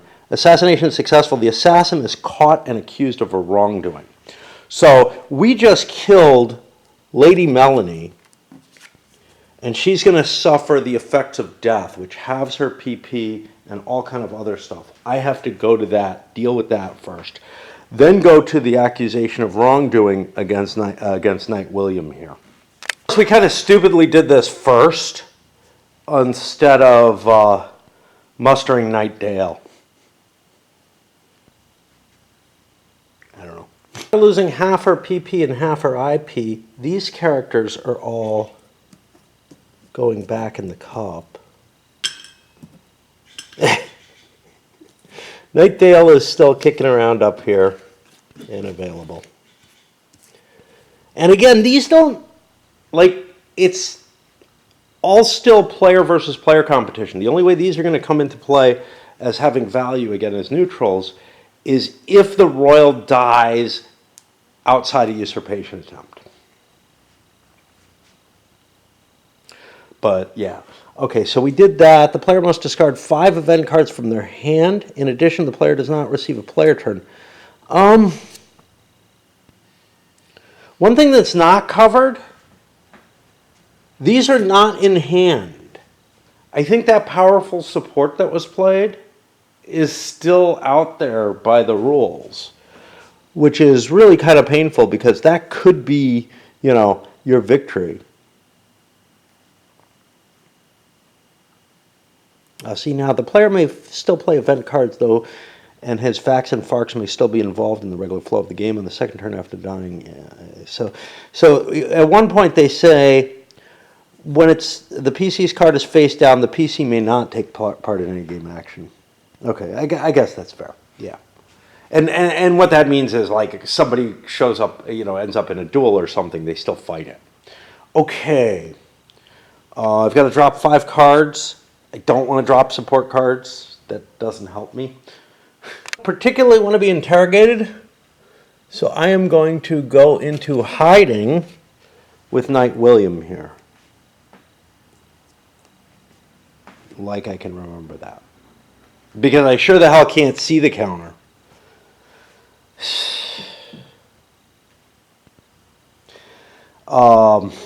I don't have to take an action for that. I failed at the wrongdoing. The accusation of wrongdoing happened. I didn't want to go to a hearing because if I go to a hearing, I might get interrogated. That might end up implicating me. And I will muster the character here, assuming I have points. 6. We're back to the normal game, having to count everything. 7. That's part of what was kind of exciting, was I didn't have to do the same counting that I've been doing every fucking turn. Again and again for every player. And we did the funerals as well. 2 players fell into the grave, losing an IP. These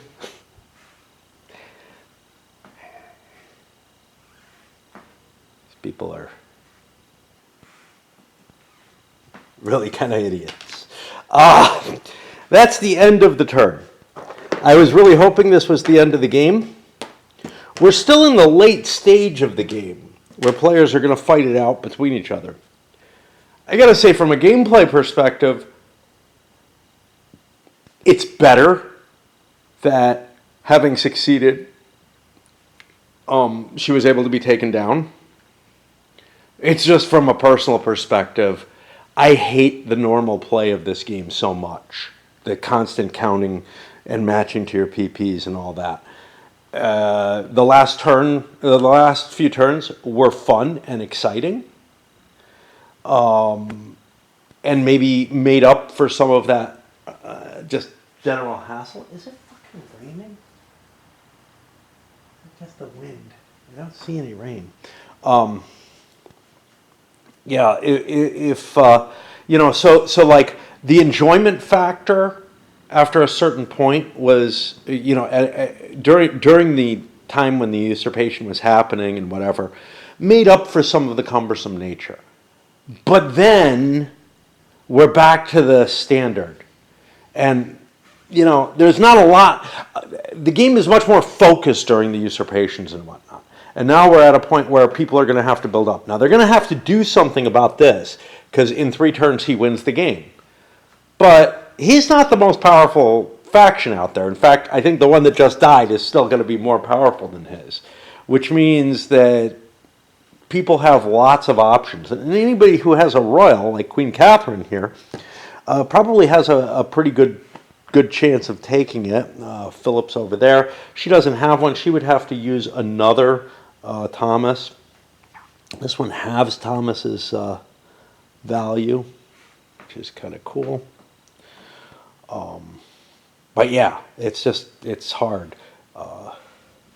It's so hard to play the game for the amount of pleasure that you get out of what little story comes out of it. Now compare this to something like Once Upon a Time, which is not a fun game to play by yourself particularly. I think I may have played some, but it's just no fun by yourself.